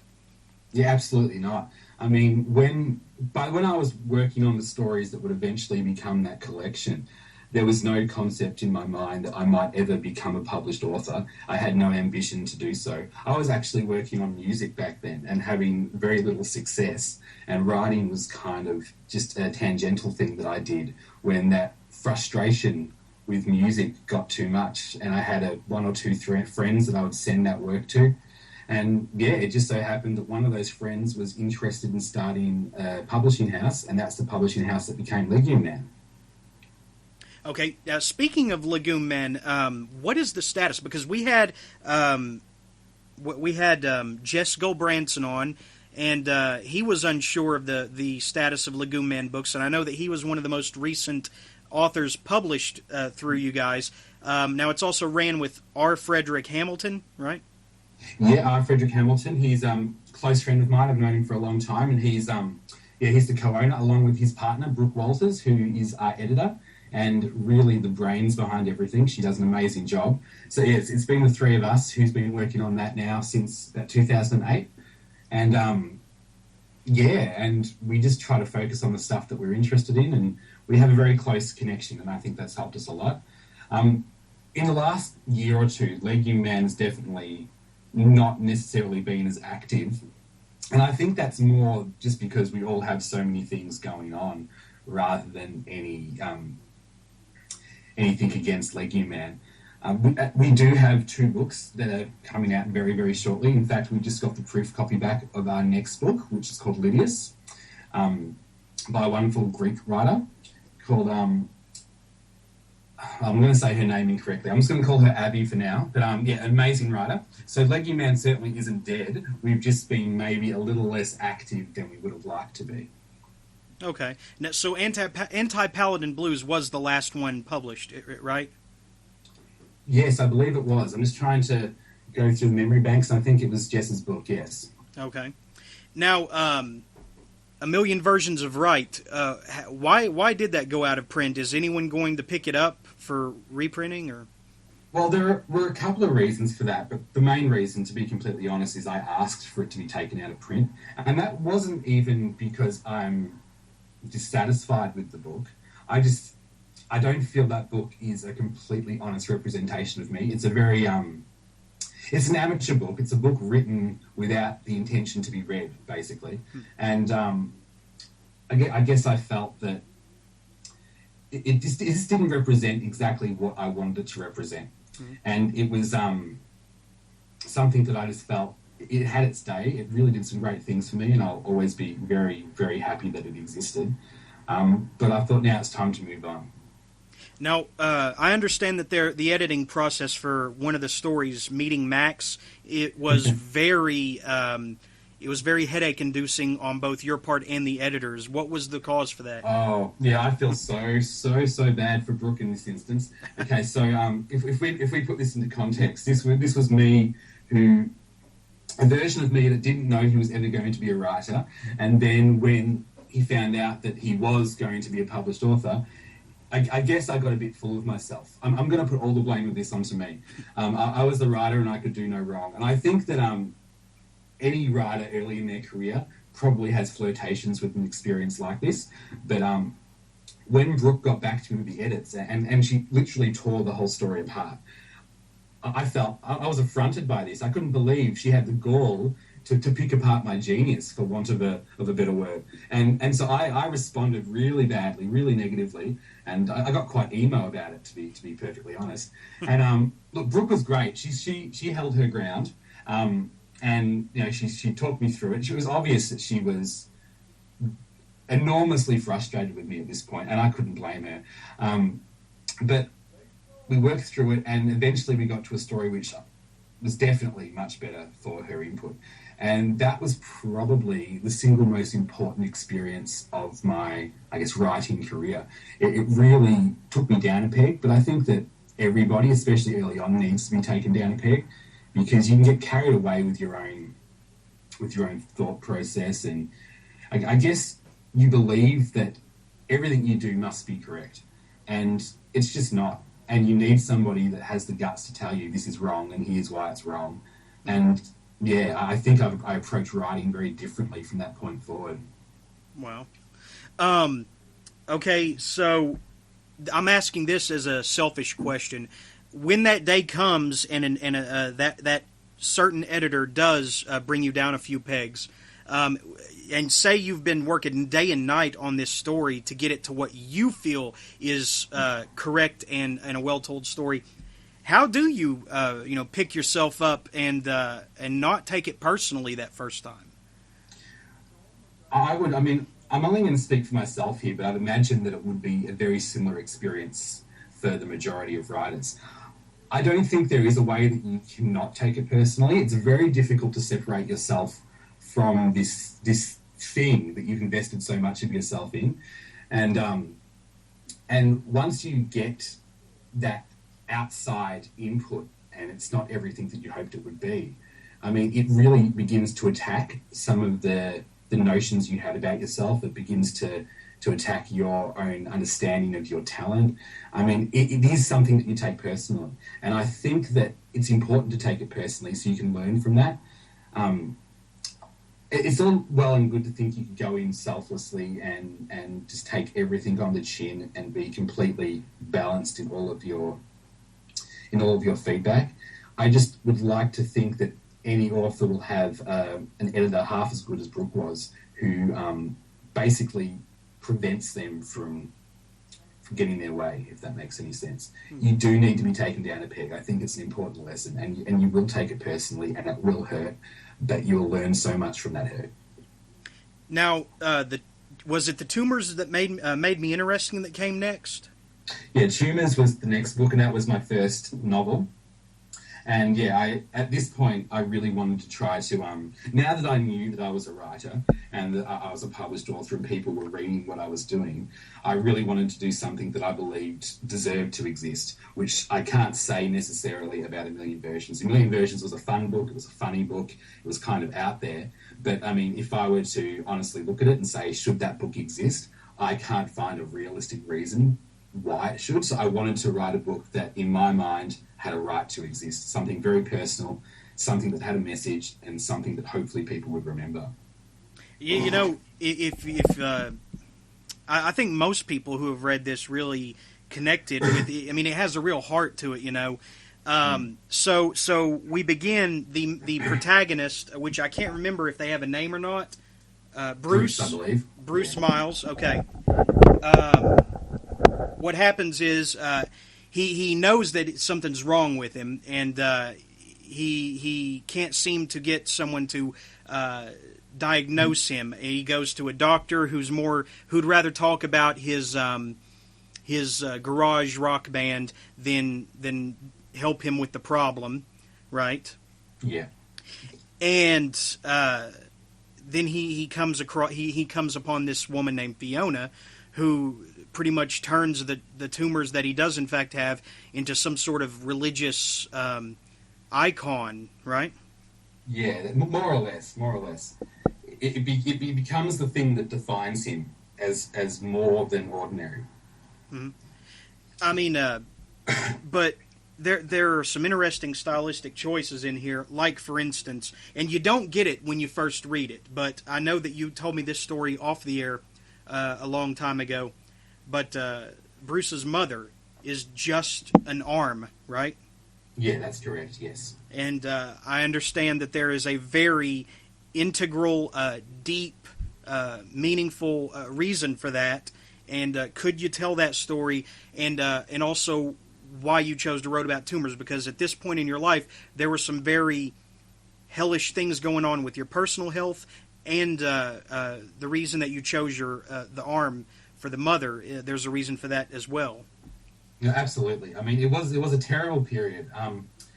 So it was at this stage when I first started to exhibit the severe symptoms of what I later learned was Crohn's disease. But the process of diagnosing Crohn's disease is quite a protracted one. And so all of the symptoms I was having were identical to bowel cancer.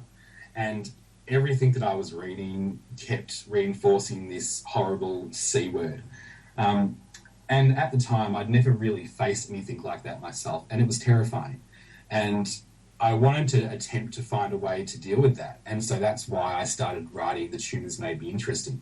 Because at this stage, I was fully convinced I had tumours inside me, and that this may be my last statement. It was absolutely melodramatic, but my mind was working in such a way that I couldn't see it in any other way. So I started writing a book that would deal with how I felt about the possibility of dying.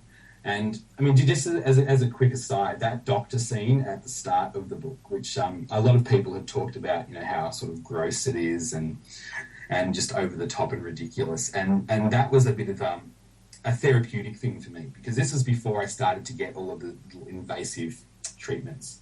And I was becoming increasingly anxious about what a doctor encounter might be like. So I wanted to try to write a version of the most outlandish, horrifying doctor's experience I could think of, simply so that when I went to the doctor in real life, it couldn't possibly be as bad as what I thought. So that was the main reason why I wrote that ridiculous opening doctor's appointment, just to deal with my own fear and just to reinforce in my own mind that the reality was never going to be this bad. So it was all therapeutic. In that regard, it's a very selfish book, because it is a very therapeutic one. Mm-hmm. But where my mother comes into play, so my mother died when I was quite young. When I was 14, she had multiple sclerosis, and really my whole upbringing was dealing with her decreasing physical condition, and in the last few years, I spent a lot of my life, along with my other siblings, just caring for Mum and just helping her, because by the end she could barely move and she could barely even speak. So I had a lot of personal experience with caring for a parent, and I thought that, given that this book was so concerned with facing death, that it made a lot of sense to bring my mother into it, because she has been, one of my most profound encounters with death. And so making her the arm was a very symbolic thing. Now, I don't think that you need to know this in order to get any enjoyment out of it, but just to dispel the myth that it might be weird for weird's sake. Mm-hmm. I wanted to make my mother in the book an embodiment of the one thing that she couldn't really do, which was, lend a helping hand. So she was this arm, which, in context with the body is this manifestation of functionality, but on its own becomes this dead weight. And so that was a way for me to really look at my relationship with my mother and the dynamic between my mother. And so that was how I approached that. And the arm just made a lot of sense to me at the time. The way you described that, I mean, it seriously brought a tear to my eye, because I was looking back over it earlier, and the scene where she's giving him all of his favorite foods from childhood and everything, And I mean, it makes sense that you would choose the arm. The Tumours Made Me Interesting is probably my favorite book of yours. It's so melancholy. Am I right?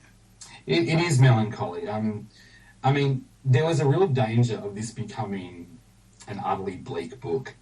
And I guess I augmented that possibility with the humour involved. I mean, it's still at its heart an absurdist book. like a million versions of right. But I mean, it's juxtaposed against this really earnest and melancholy, as you say, subject matter. And I think that the two form a pretty interesting relationship. At least they did for me. You know, and the lighter with the cartoonish rendering of a man passing gas, right? Yeah, that factors in very heavily into the end of the plot, but into the end of the story. But I don't know. That seems to be like a fragment of life, because you have all this dramatic stuff going on and all this stuff with a real heavy gravity to it. You know, this cult is playing for keeps. You know, they want those tumors inside of him. You know, and once he stops producing them readily for them, you know, they're starting to get a little more aggressive. You know, and demanding. And well, the way the lighter comes into play and how they feel that they're being mocked, you know, without spoiling anything. I think I've done good not to spoil things by talking around it, right? You've done very well. I'm impressed. The lighter, it's a perfect way to break up the tension, you know, and it's so right, because life is filled with such heavy things, and then something comes along and pokes a hole and deflates that by just showing you how ridiculous some things in life are, you know? Absolutely. I mean, just to use another overly personal anecdote from my very recent history, last year my father died, and that was a horrifying, unexpected experience. It was a terrible death. Mm-hmm. And I remember, you know, my siblings and we were standing around his bed as they were unplugging instrumentation. And so, I mean, you can't really conceive of a situation as sad and as tragic as this, but in the height of that, I just had this urge to just tell the worst possible joke, and we all started laughing, and we felt this strange combination of guilt and relief. And I think that is a part of life. I mean, life can be a serious, heavy, unforgiving thing, but throughout it all are the most profound absurdities that you just have to laugh. And Tumors was definitely, I guess, the apex of that marriage for me, because the two really sat side by side against each other in a really unapologetic way. Mm-hmm. So by the time Tumors Made Me Interesting was published, people were starting to take notice, I guess, and then came the follow-up, How to Avoid Sex, I believe, right? How to Avoid Sex was the next book, and that was also a bit of a farewell, I guess, to that style of, you know, overtly absurd comedy.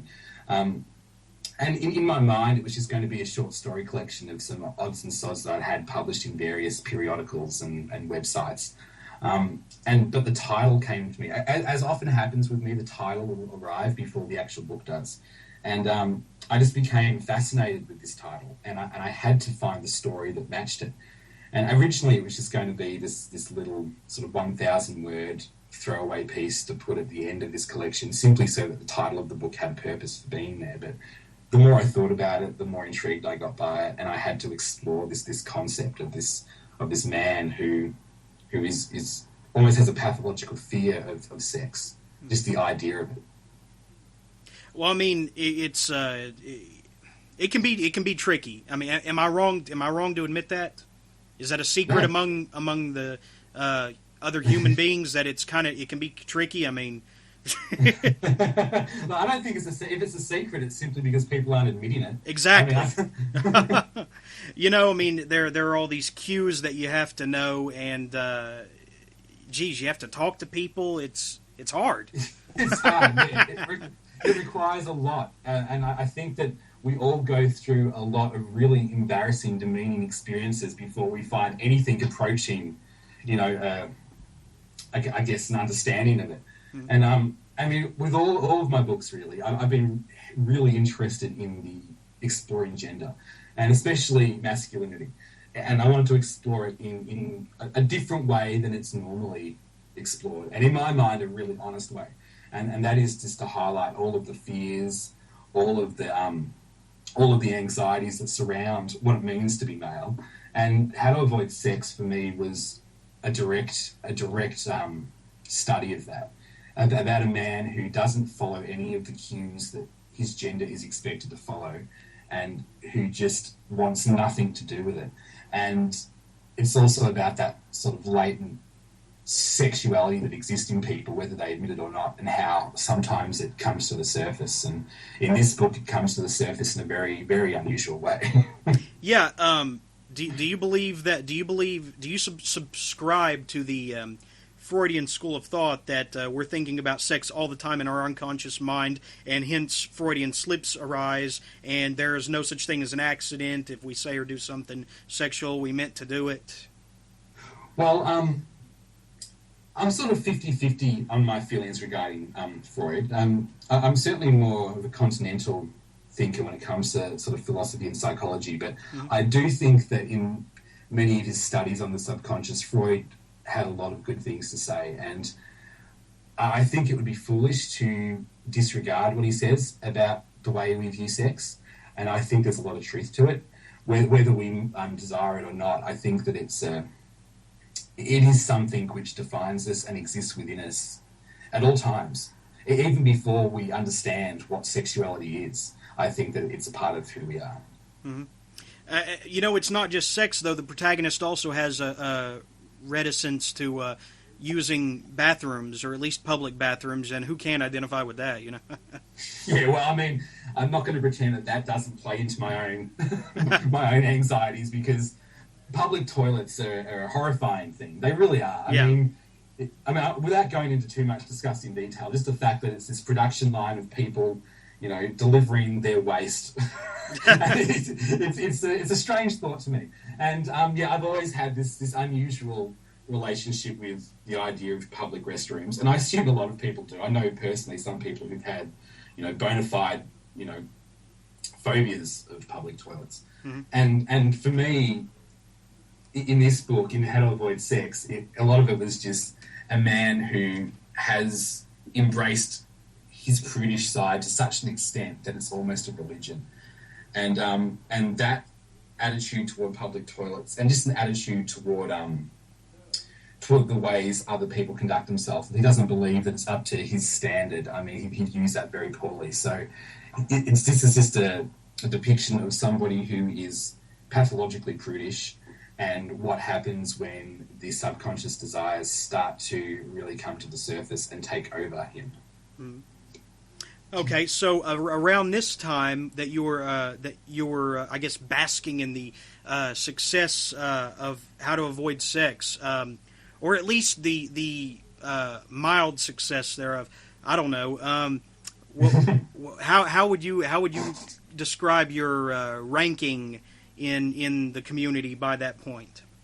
Well, I mean, it's very tricky to define success. I mean, if you do it in terms of units sold or income made, I think it's a very depressing thing for a lot of people, especially in the indie writing world. So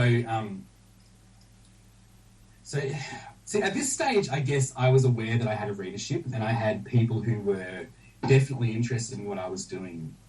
And that was amazing for me, because when A Million Versions came out, now I barely sold a single copy in 6 months. Nobody knew who I was. I had to ingratiate myself with people. And so definitely seeing that rise was very gratifying to me. And just something that I've never stopped being really grateful for. Just the concept that anybody would spend their money on this thing that you've done. So, yeah, I mean, I've always tried to really moderate my thoughts in this regard. I mean, I certainly... I don't know if I would ever view myself as a success, per se, because I think that's a bit of a damaging thought process. But at this stage, I certainly was aware that people were paying attention. Right. Now, getting back to A Million Versions for a second, and then we'll move on to your latest and greatest, I guess, your magnum opus. But first, it's been said that short story collections do not sell these days, unless you're already a name writer. And even then, people are more inclined to buy long fiction. Thoughts, agree or disagree? Look, to an extent, I do agree with that. I'm maybe not the best person to talk to, simply because when A Million Versions came out, I was literally a nobody. I mean, I just really want to reinforce that, because quite often when a person's first book comes out, they have spent some time in the community and they've developed a network and they have people who are aware of them. So there's a bit of buzz when that book gets released. But at this stage, you know, I had, when I started writing A Million Versions, for instance, I'd never even heard of Bizarro. And so I really came into it out of the cold. So I'm not the best test case, but I do think there is probably some truth to the idea that short story collections by an unestablished writer are not necessarily a draw card. But I also think that a short story collection is, for a writer, whether it gets published or not, a short story collection is just a really good way to hone your writing technique and to understand the themes that you are interested in. And that's what A Million Versions was for me. I mean, it was a blueprint of a lot of the things I would then go on to look into. But certainly, if you're looking for a great deal of commercial success off your first book, one, you're about to get very disappointed. And two, certainly don't make it a short story collection. Okay. Now, then comes your new book, Basal Ganglia. Did I pronounce that right? Yeah, I say basal ganglia. But, you know, I think Basil would fit the American pronunciation very well. So, yeah, I'd say that's correct. Okay, and now this is about Rollo and Ingrid, right? That they're a man and woman with a child that they're kind of at odds within this pillow fort that is shaped like a brain. That essentially sums it up, yeah. I mean, basal ganglia is definitely, with the exception of the book that I'm currently working on, that was definitely the most difficult book that I've ever written. It went through a lot of different iterations before it found the form that it needed to take. And, you know, I spent about 1.5 years writing that, and it's only 30,000 words. It was really arduous. But this was also, with basal ganglia, I decided that it was time to really just focus on exactly what it was I wanted to say with as much honesty as I was capable of. So I essentially disregard all of the humour, and I basically make it a pretty brutal character study of these two people. And that's not to say people won't necessarily find elements of the book funny, because it is an unusual situation, but that certainly wasn't the intention when I was writing it. It was just, I wanted to attempt to explore the human mind as much as I, at this point in my life, was capable of doing. This, in a way, this is Revert, very stripped down, very honest and vulnerable, and getting to the marrow of the heart of the condition, right? Absolutely. I mean, it's almost aphoristic in some ways, the way that it's written. And the writing process for me, for this book, and it's always been a version of this writing process, but it was very much amplified with basal ganglia. It was just written with such an exacting idea of how everything had to sound and had to come across, because basically, if just to look at it another way, Rollo and Ingrid in the book are not really people as much as they are thought processes, and they're thought processes which exist in the brain, which is this fort that they live in. And at the time, but once again, whenever I write, I always associate it very heavily with a personal experience. It's the only way that I can really write. And I had been undergoing some cognitive therapy, and so I was really thinking a lot about my relationship with anxiety in general, and that is ultimately what led me to write a book called Basal Ganglia. I didn't know that it was going to find this final form, but the themes that the book explored was something that I thought about very early during this cognitive therapy process. Now, you say that Rollo and Ingrid are representations of different functions of the brain. That leads me to a question that I was thinking the entire time I was reading it, and that is this to be taken literally or allegorically? Well, I mean, I always find it difficult to answer those questions because I don't want to impose too much upon people who read it. Mm-hmm. If I were to say my own thoughts regarding the book is it definitely started off as an allegorical thing, but that didn't stop me from becoming very connected with Ingrid and Rollo as people. So while I had this allegorical framework that was sort of pulling the strings, by the end of the book, I viewed them as very literal people. Mm-hmm. I was wondering if I could read a brief excerpt simply to highlight my next question. Would that be acceptable? Absolutely, go for it. Okay, I don't think this spoils anything really, because it's kind of vague in a larger context. But all right, this is Ingrid and Rollo in the middle of their war. This is a commitment she makes with discretion, trying to mask the commitment from her deeper self who understands the lie. The commitment rests on a precise course of action Rollo, although not aware of it, must abide by. Her commitment allows for its own retraction should Rollo deviate from the highly specific path she has built for him to follow. It is a path so complex not even Ingrid comprehends it, one she hopes Rollo will fail to follow. The commitment is designed to rationalize the baby's addition, and in that aim, it is successful. So yeah, this is basically War of the Sexes, and what it's saying that I got from it is, it's about people opening their lives to each other and the complications that ensue, and we're supposed to have this telepathic prescience about what it means to be in love, and to know whether the affair is secure or the bloom's off the rose. And you can't telepathically know these things. And the baby has to be there eventually to justify the continued union, right? Well, essentially, yeah. That's exactly it. They live in such a cloistered environment where it is literally just she and him, and what I really wanted to get across with Basil Ganglia, and what I spent most of my time focusing on, wasn't even so much the relationship between these two people, but also the relationships that these people had with themselves, and then how that affected the relationship with each other. And in that passage you just read, I think that it sort of highlights that constant dialogue that we have with ourselves and the subconscious machinations that work and control you and guide you, even if you're not necessarily aware of them, and just the different levels that exist inside you, and how if you can't even decipher those yourself, how can you expect somebody else to? And the whole idea of Basil Ganglia is these two people have come together in such an intense way that they've merged into something else.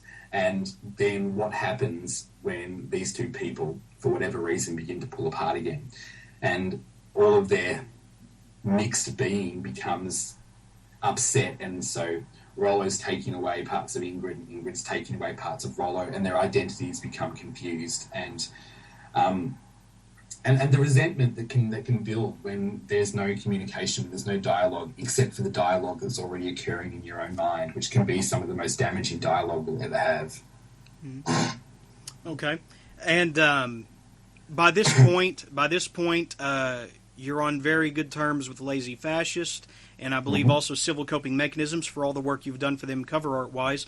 And last I saw, you were working on To Those Whose Lives We've Ruined. And what's the update on that?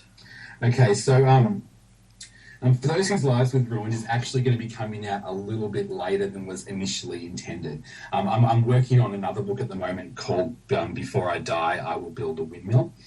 And the reasons behind that delay was simply because at the time, what I was attempting to tackle with To Those Whose Lives We've Ruined was too difficult. And it's something that I want to do properly. And I don't believe that I could have done it with honesty if I attempted to tackle that book right now. So that's taken a bit of a sidestep, and it's probably going to be the book that comes out after my next one. But the next one is definitely going to be Before I Die, I Will Build a Windmill. Okay. How close is that to fruition? It's really quite close. Once again, as tends to be my way, I've started several iterations of it before I found something that seemed honest to me and something that I wanted to explore. But it's going to be a longer book than my others by the looks of things. I'm looking to have that done within the next few months. and then hopefully that will be released quite early next year on Lazy Fascist. Okay. And we have to talk a little bit about your cover art. I mean, I know it's hard to make 10-minute conversation out of that because it's very mechanical. It's very mind body memory, or whatever. But it warrants mention because you're quickly growing in demand. It seems you're doing covers for Broken River Books, Lazy Fascist, I believe Civil Coping Mechanisms, if I'm not mistaken. I've never actually done any covers for Civil Coping Mechanisms, but I'm very close with Michael Seidlinger, who runs it, and we often discuss designs, we share designs, and he sometimes gets me to look over files to make sure they're print ready. But I've never actually designed a book for Civil Coping Mechanisms. Oh, okay. Didn't you do Laughter of Strangers for Lazy Fascist, though? I did. Yeah, I've done all Lazy Fascist book designs since Anatomy Courses, whenever that came out.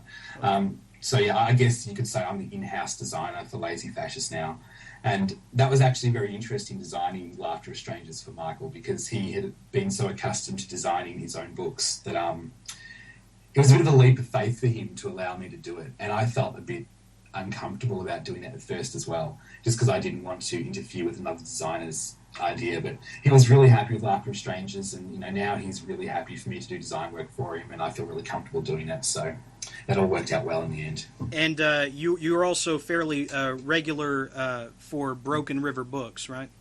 Yeah, and I've designed every Broken River book except for The Last Projector, which I think has just come out.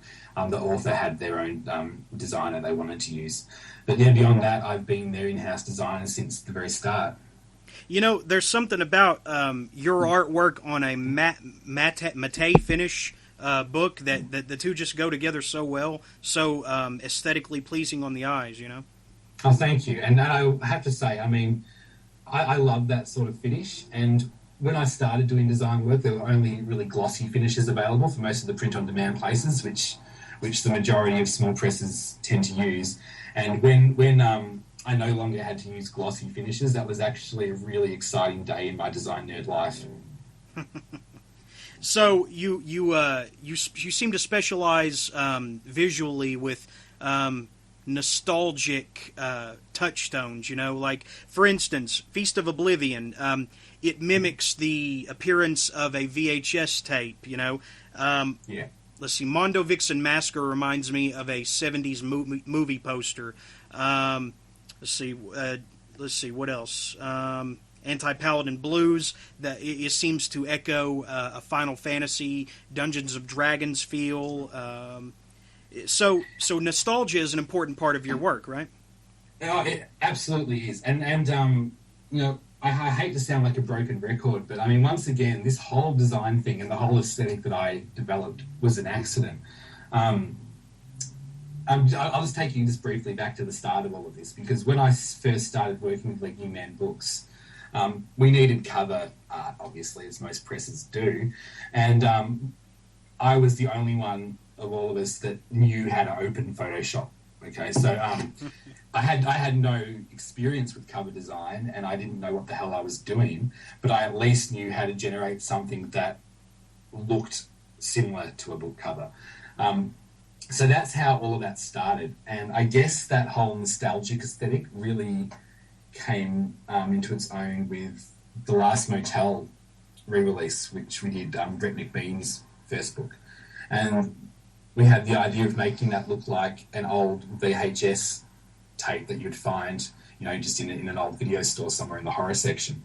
And that sort of began this whole fascination with that aged nostalgic look. And I guess if I would look upon it cynically, what I'm really doing is I'm imposing fake histories upon something that they haven't necessarily earned yet. But for my own eye, I still respond to it. And one begets the other, because once a few of these designs go out into the public domain, other people see it, and other people want designs that have this same aged look. And so now it's very rare for me to be asked for a design that doesn't have this sense of nostalgia and age to it. Now, we would be remiss to not cover this since we're talking about your design work. I don't know, Whiskey Gate with Broken Piano for President. Jack Daniels, the Jack Daniels copyright people came after you, and Patrick Winsing has been on here talking about it before, and how reasonable they were with their cease and desist. It was the kindest cease and desist ever. You also designed the replacement cover for that, right?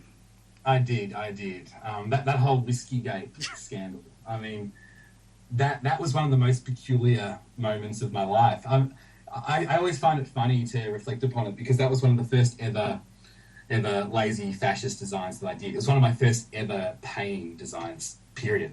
And I don't know if I should, tell stories out of school here, but I'm going to say it because I think it's quite amusing. When I very first started with Lazy Fascist, there was not much money going around. I'd never been paid before, and all they could offer me at that time was $30, which I thought, well, I've never been paid before. This is a great experience. It'll be good for my CV. Let's do it. So I got $30, and I was told to make something that looked like an old whiskey bottle. And without thinking, perfectly innocently, I looked at this Jack Daniels design, and I took the label, I pulled it apart, I made vectors out of it, and I recreated this label for the cover. The book was released. A few people said nice things, and then we forgot about it. And as a lot of small press books do, it didn't sell very many copies, and Patrick had moved on to his next thing, and then all of a sudden, I find out one day via a Facebook status that Pat had just been contacted by a lawyer, and my jaw dropped. I became absolutely terrified because I felt responsible for any legal action that either he or Lazy Fascist was about to experience, and it turned out to be the best thing that ever happened to either of them. Yeah, because didn't he in 1 week, Amazon sales went through the roof, even though he says he didn't make anything, I understand. But still, it must be pretty cool to sell that many copies in a week. He became the talk of the literary world, with mentions in NPR, Forbes, the New York Times or New York Review, something like that. Yeah, New Yorker. That's it. Yeah. Yeah. I mean, so that's pretty cool, and I guess you got some of that rub too, right? Well, yes and no. I mean, to a large extent, I stayed on the sidelines for that. I didn't even look at any of the articles. I didn't look at any of the ensuing comment threads. I stayed out of it. Pat and I talked a lot during the time it was happening, and you could just, even though we were just using words, I could see the shock and the confusion just in the words he was using. He couldn't quite believe what was happening. And, really it was Pat's moment, and it was Lazy Fascist's moment. So all I cared about, to be completely honest, was that nobody was going to get sued for something that I had done. And so I was so relieved when Jack Daniels acted so amazingly about the whole thing, and it was just a great boost for Pat, a great boost for Lazy Fascist, and I mean, I assume it was also a great boost for my design work as well. So yeah, it was just an amazing, hilarious, slightly terrifying time. Now, I hope I'm not out of line by asking this, but well, of course, you did the cover for the Collected Stories of Scott McClanahan, which has him posing with the eye patch, and it's a mock-up. It's I guess a parody, you could say, of what a Penguin Books cover looks like. Have you had any friction with Penguin? Well, no, not at all, actually. What tends to happen when I'm designing for Lazy Fascist is Cameron Pierce will come to me with just a basic concept, and then he'll sort of let me run with it. And so he had the Scott McClanahan book, and he said, think Penguin Classic. And so I took it very literally, and I recreated every aspect of the Penguin Classic, just substituting the logos. See, this element of appropriation is something which I've always done, and I continue to do it. And it's always, I guess, a little bit of a risk. And the way that I look upon it is, if it's a risk that the publisher is comfortable to take, then it's a risk that I'm happy to play with. And no, we haven't heard anything about that particular cover. I think it's just another one of those appropriations which sort of disappeared into the ether, and it's all safe. I mean, the first Lazy Fascist review that came out recently, Cameron and I were slightly concerned because we just use a Game Boy and I replace the Nintendo licensing logos with Lazy Fascist ones. And when you do something like that, it's exciting and it's fun to do. As a designer, I love doing stuff like that. But there is always an element of risk. And so you're taking a calculated risk. I don't think Cameron would do anything that he believed would just get shot down straight away. But if you can sort of ride that fine line between, sensible, loving appropriation and just ripping somebody off, then that's a very fun thing to do. Okay. Well, all right, so we're winding down now. 2 more questions. First of all, your music career is about to come off the ground. You never thought you'd be making music. You always wanted to. I understand that your debut LP is either about to release or already has. It's called Not You. Yeah, it is due out later this month from Kai Records. And yeah, this has been one of the most surprising developments in my life.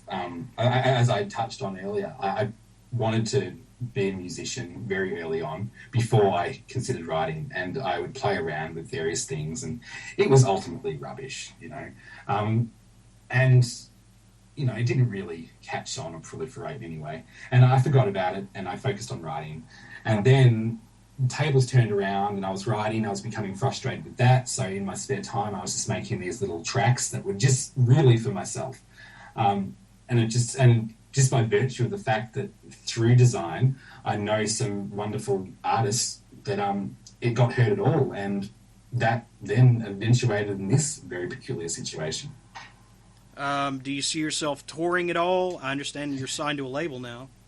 Yeah, well, there's some live performances in the works. Nothing I can discuss yet, but in terms of the traditional touring, I'm really not sure about that. But there's a very strong scene of experimental music in Melbourne, so it might be something that I get more involved with. It's very insular music. And I know I sent you a link, and it's probably not the sort of music that I imagine a lot of people would readily respond to or even like, to be honest. But it's music which is really nomadic and basically designed to... It was designed purely to express myself to myself. So broadcasting that sort of music to other people is kind of an unusual thing. Okay. Now, people are going to hear these samples you sent me throughout the program. Now, I haven't had a chance to listen to any of it just yet. How would you describe your sound? This is definitely... I find this a lot harder than when people ask me the question, what's your book about? I think people who know me quite well know that the music I tend to like the most would be classified, for want of a better word, as wanky. So, I mean, I'm really into sound poetry, concrete poetry, music concrete, electroacoustic music, field recordings, all this sort of stuff. And with this music, I'm sort of attempting to take my writer's sensibility and put it into a musical context. So there's a lot of spoken word, for instance. And in that regard, I'd say it's very similar to a lot of sound poetry. But there's also... It's an incredibly lo-fi recording. I recorded the whole thing on a Tascam 4-track onto audio cassette tape. And really, there's improvisation involved, sound poetry involved, music concrete involved. I mean, it really... Yeah, it's... Unless you're sort of familiar with those styles of music, that probably sounds like a lot of gobbledygook that I've just said. Okay, last question. I understand that Cat Sick Blues is making the film festival rounds, and the first time that I heard about that was through an interview with in Surreal Grotesque magazine that I did with Andrew Gallagher, who published Snake Jaw with Legume Man.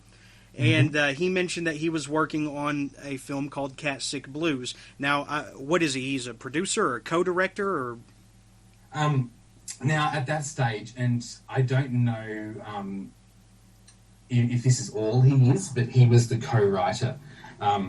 So I'm really close friends with a guy called Dave Jackson, who's the one who is directing Cat Sick Blues, and Andrew has always been very good friends with him, and so the two wanted to get together and write a film, and Cat Sick Blues is what eventuated. Okay, and I understand that didn't they just show that at Fantastic Fest a few weeks ago? Yeah, so just to give you a quick breakdown of how Cat Sick Blues came about, it was always intended as a feature-length film, and but they didn't have the money to make the feature-length film, so they thought what they would do initially is take the first scene of the film and make a short film out of it. And so they got together some money and they did that. It was a brilliant short film, and they got me to do to compose the score for it, and so they shot that short film around to some film festivals, and it got in, and it won the fantastic Film Festival Award, as you mentioned, and that eventually led to the Kickstarter campaign to raise the money to make a feature-length version of the film, and a couple of weeks ago that was successful in raising the money that it needed, and that was an absolutely wonderful, exciting, terrifying thing. Dave and I were in very close contact during the entire campaign. He was having a borderline nervous breakdown the entire time. The amount of work that goes into something like that is extraordinary. But it paid off, and they've already started to film the feature-length version, and that's going to go into next year. And it's going to be really, really fantastic to work on that. I've never worked on a feature film before, and just to attempt to compose the score for that is going to be wonderful. So, it's just one of those really exciting developments that I had no idea was going to happen. All right, right on.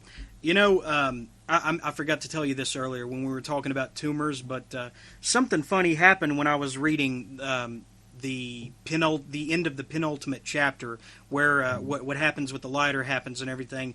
I don't know. I could just hear this score in my head, like triumphant, but also like downbeat piano.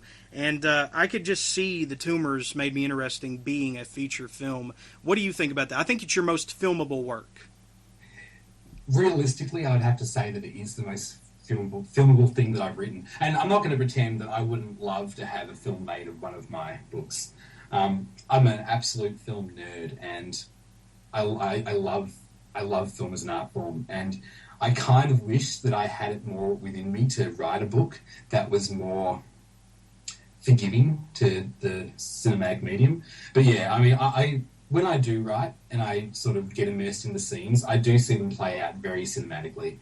And I often do exactly as you described, and I find myself imposing little musical scores on top of them, and camera angles and various lighting. I would love it. I think it would be an amazing thing to happen.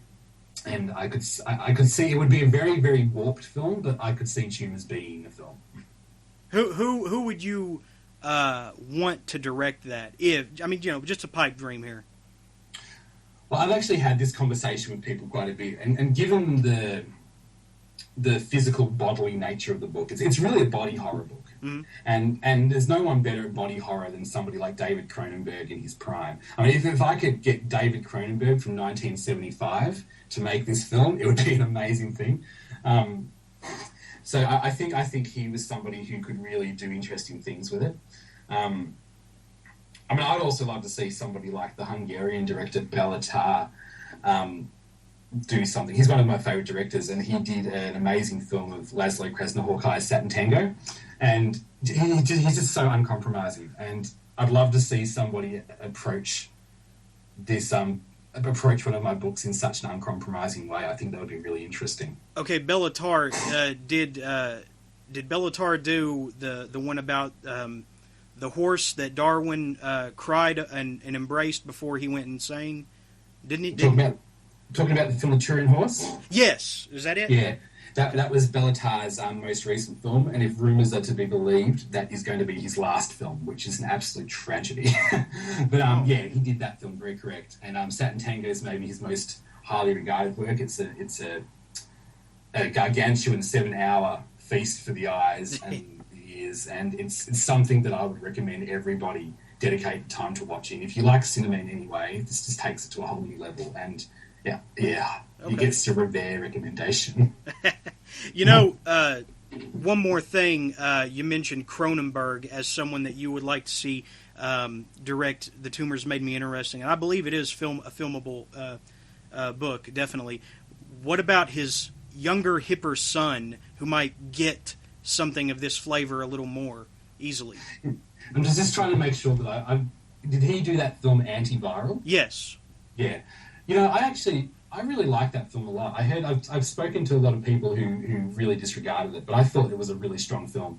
And, you know, he's clearly got his father's touch, and I think that, yeah, a modernized version of the classic Cronenberg touch would be something I'd be really interested in seeing in terms of an adaptation of one of my books. Mm-hmm. Okay, so in review we have your most recent full-length effort, Basal Ganglia for Lazy Fascist. You're about to release your your debut LP, Not You. Soon to go on tour, a few dates, a few live performances. And you also recently did the cover for Bradley Sands' new effort, Dodgeball High. I did. So good to see Bradley back in business again. He hadn't written much for a while, and I've been missing his work. I'm a big Bradley Sands fan, so yeah, that was really great to be able to do that. All right. Let's hope that you never become self-aware, because this seems to be working for you. I mean, your amount of output in all three regards is incredible. Keep up the good work, Matt. Well, thank you very much, Jeremy. This has been great. And likewise, please come back next year when to those whose lives we've ruined, or I will one day. What is it? Yeah, before I die, I will build a windmill. Before I die, I will build a windmill. All right. So you said that one's next. I hope that you will come back to talk about that one when it releases. Absolutely. Just say the word, and I'll be here. Oh, I'm so tired. So tired. Life is exhausting. I crave the void. Great interview, though, wouldn't you say? Great show, I would say. All right, so next weekend, it's going to be Kevin Sweeney, author of Damnation 101, and the great Bradley Sands to talk about his new work. It's been a few years, I believe. His new work is Dodgeball High, and it's through Eraserhead Press. Should be out mid-October. Hopefully, the week after the interview, this coming Saturday. So check that out. It's going to be illustrated. The cover art's by Matthew Revert, and from what I've read of it so far, it's a return to form for Bradley. Really enjoyable, really fun, and I'm also interested to see what Kevin Sweeney is working on for future projects. It's been a while since he released anything as well. As always, this show is from my heart to your ears. My name is Jeremy Maddox, and there's a Donkey Kong kill screen coming up. Now go out and feel something.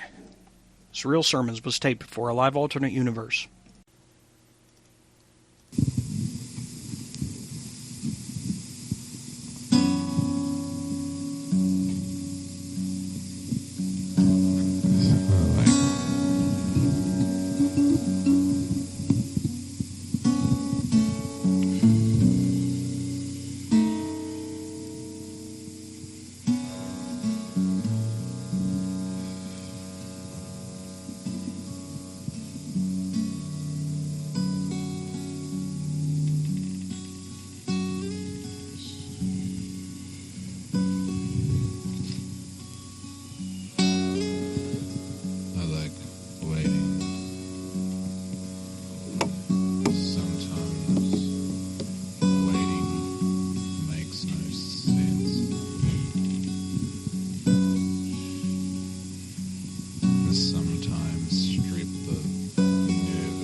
hesitation between myself and for that which I wait.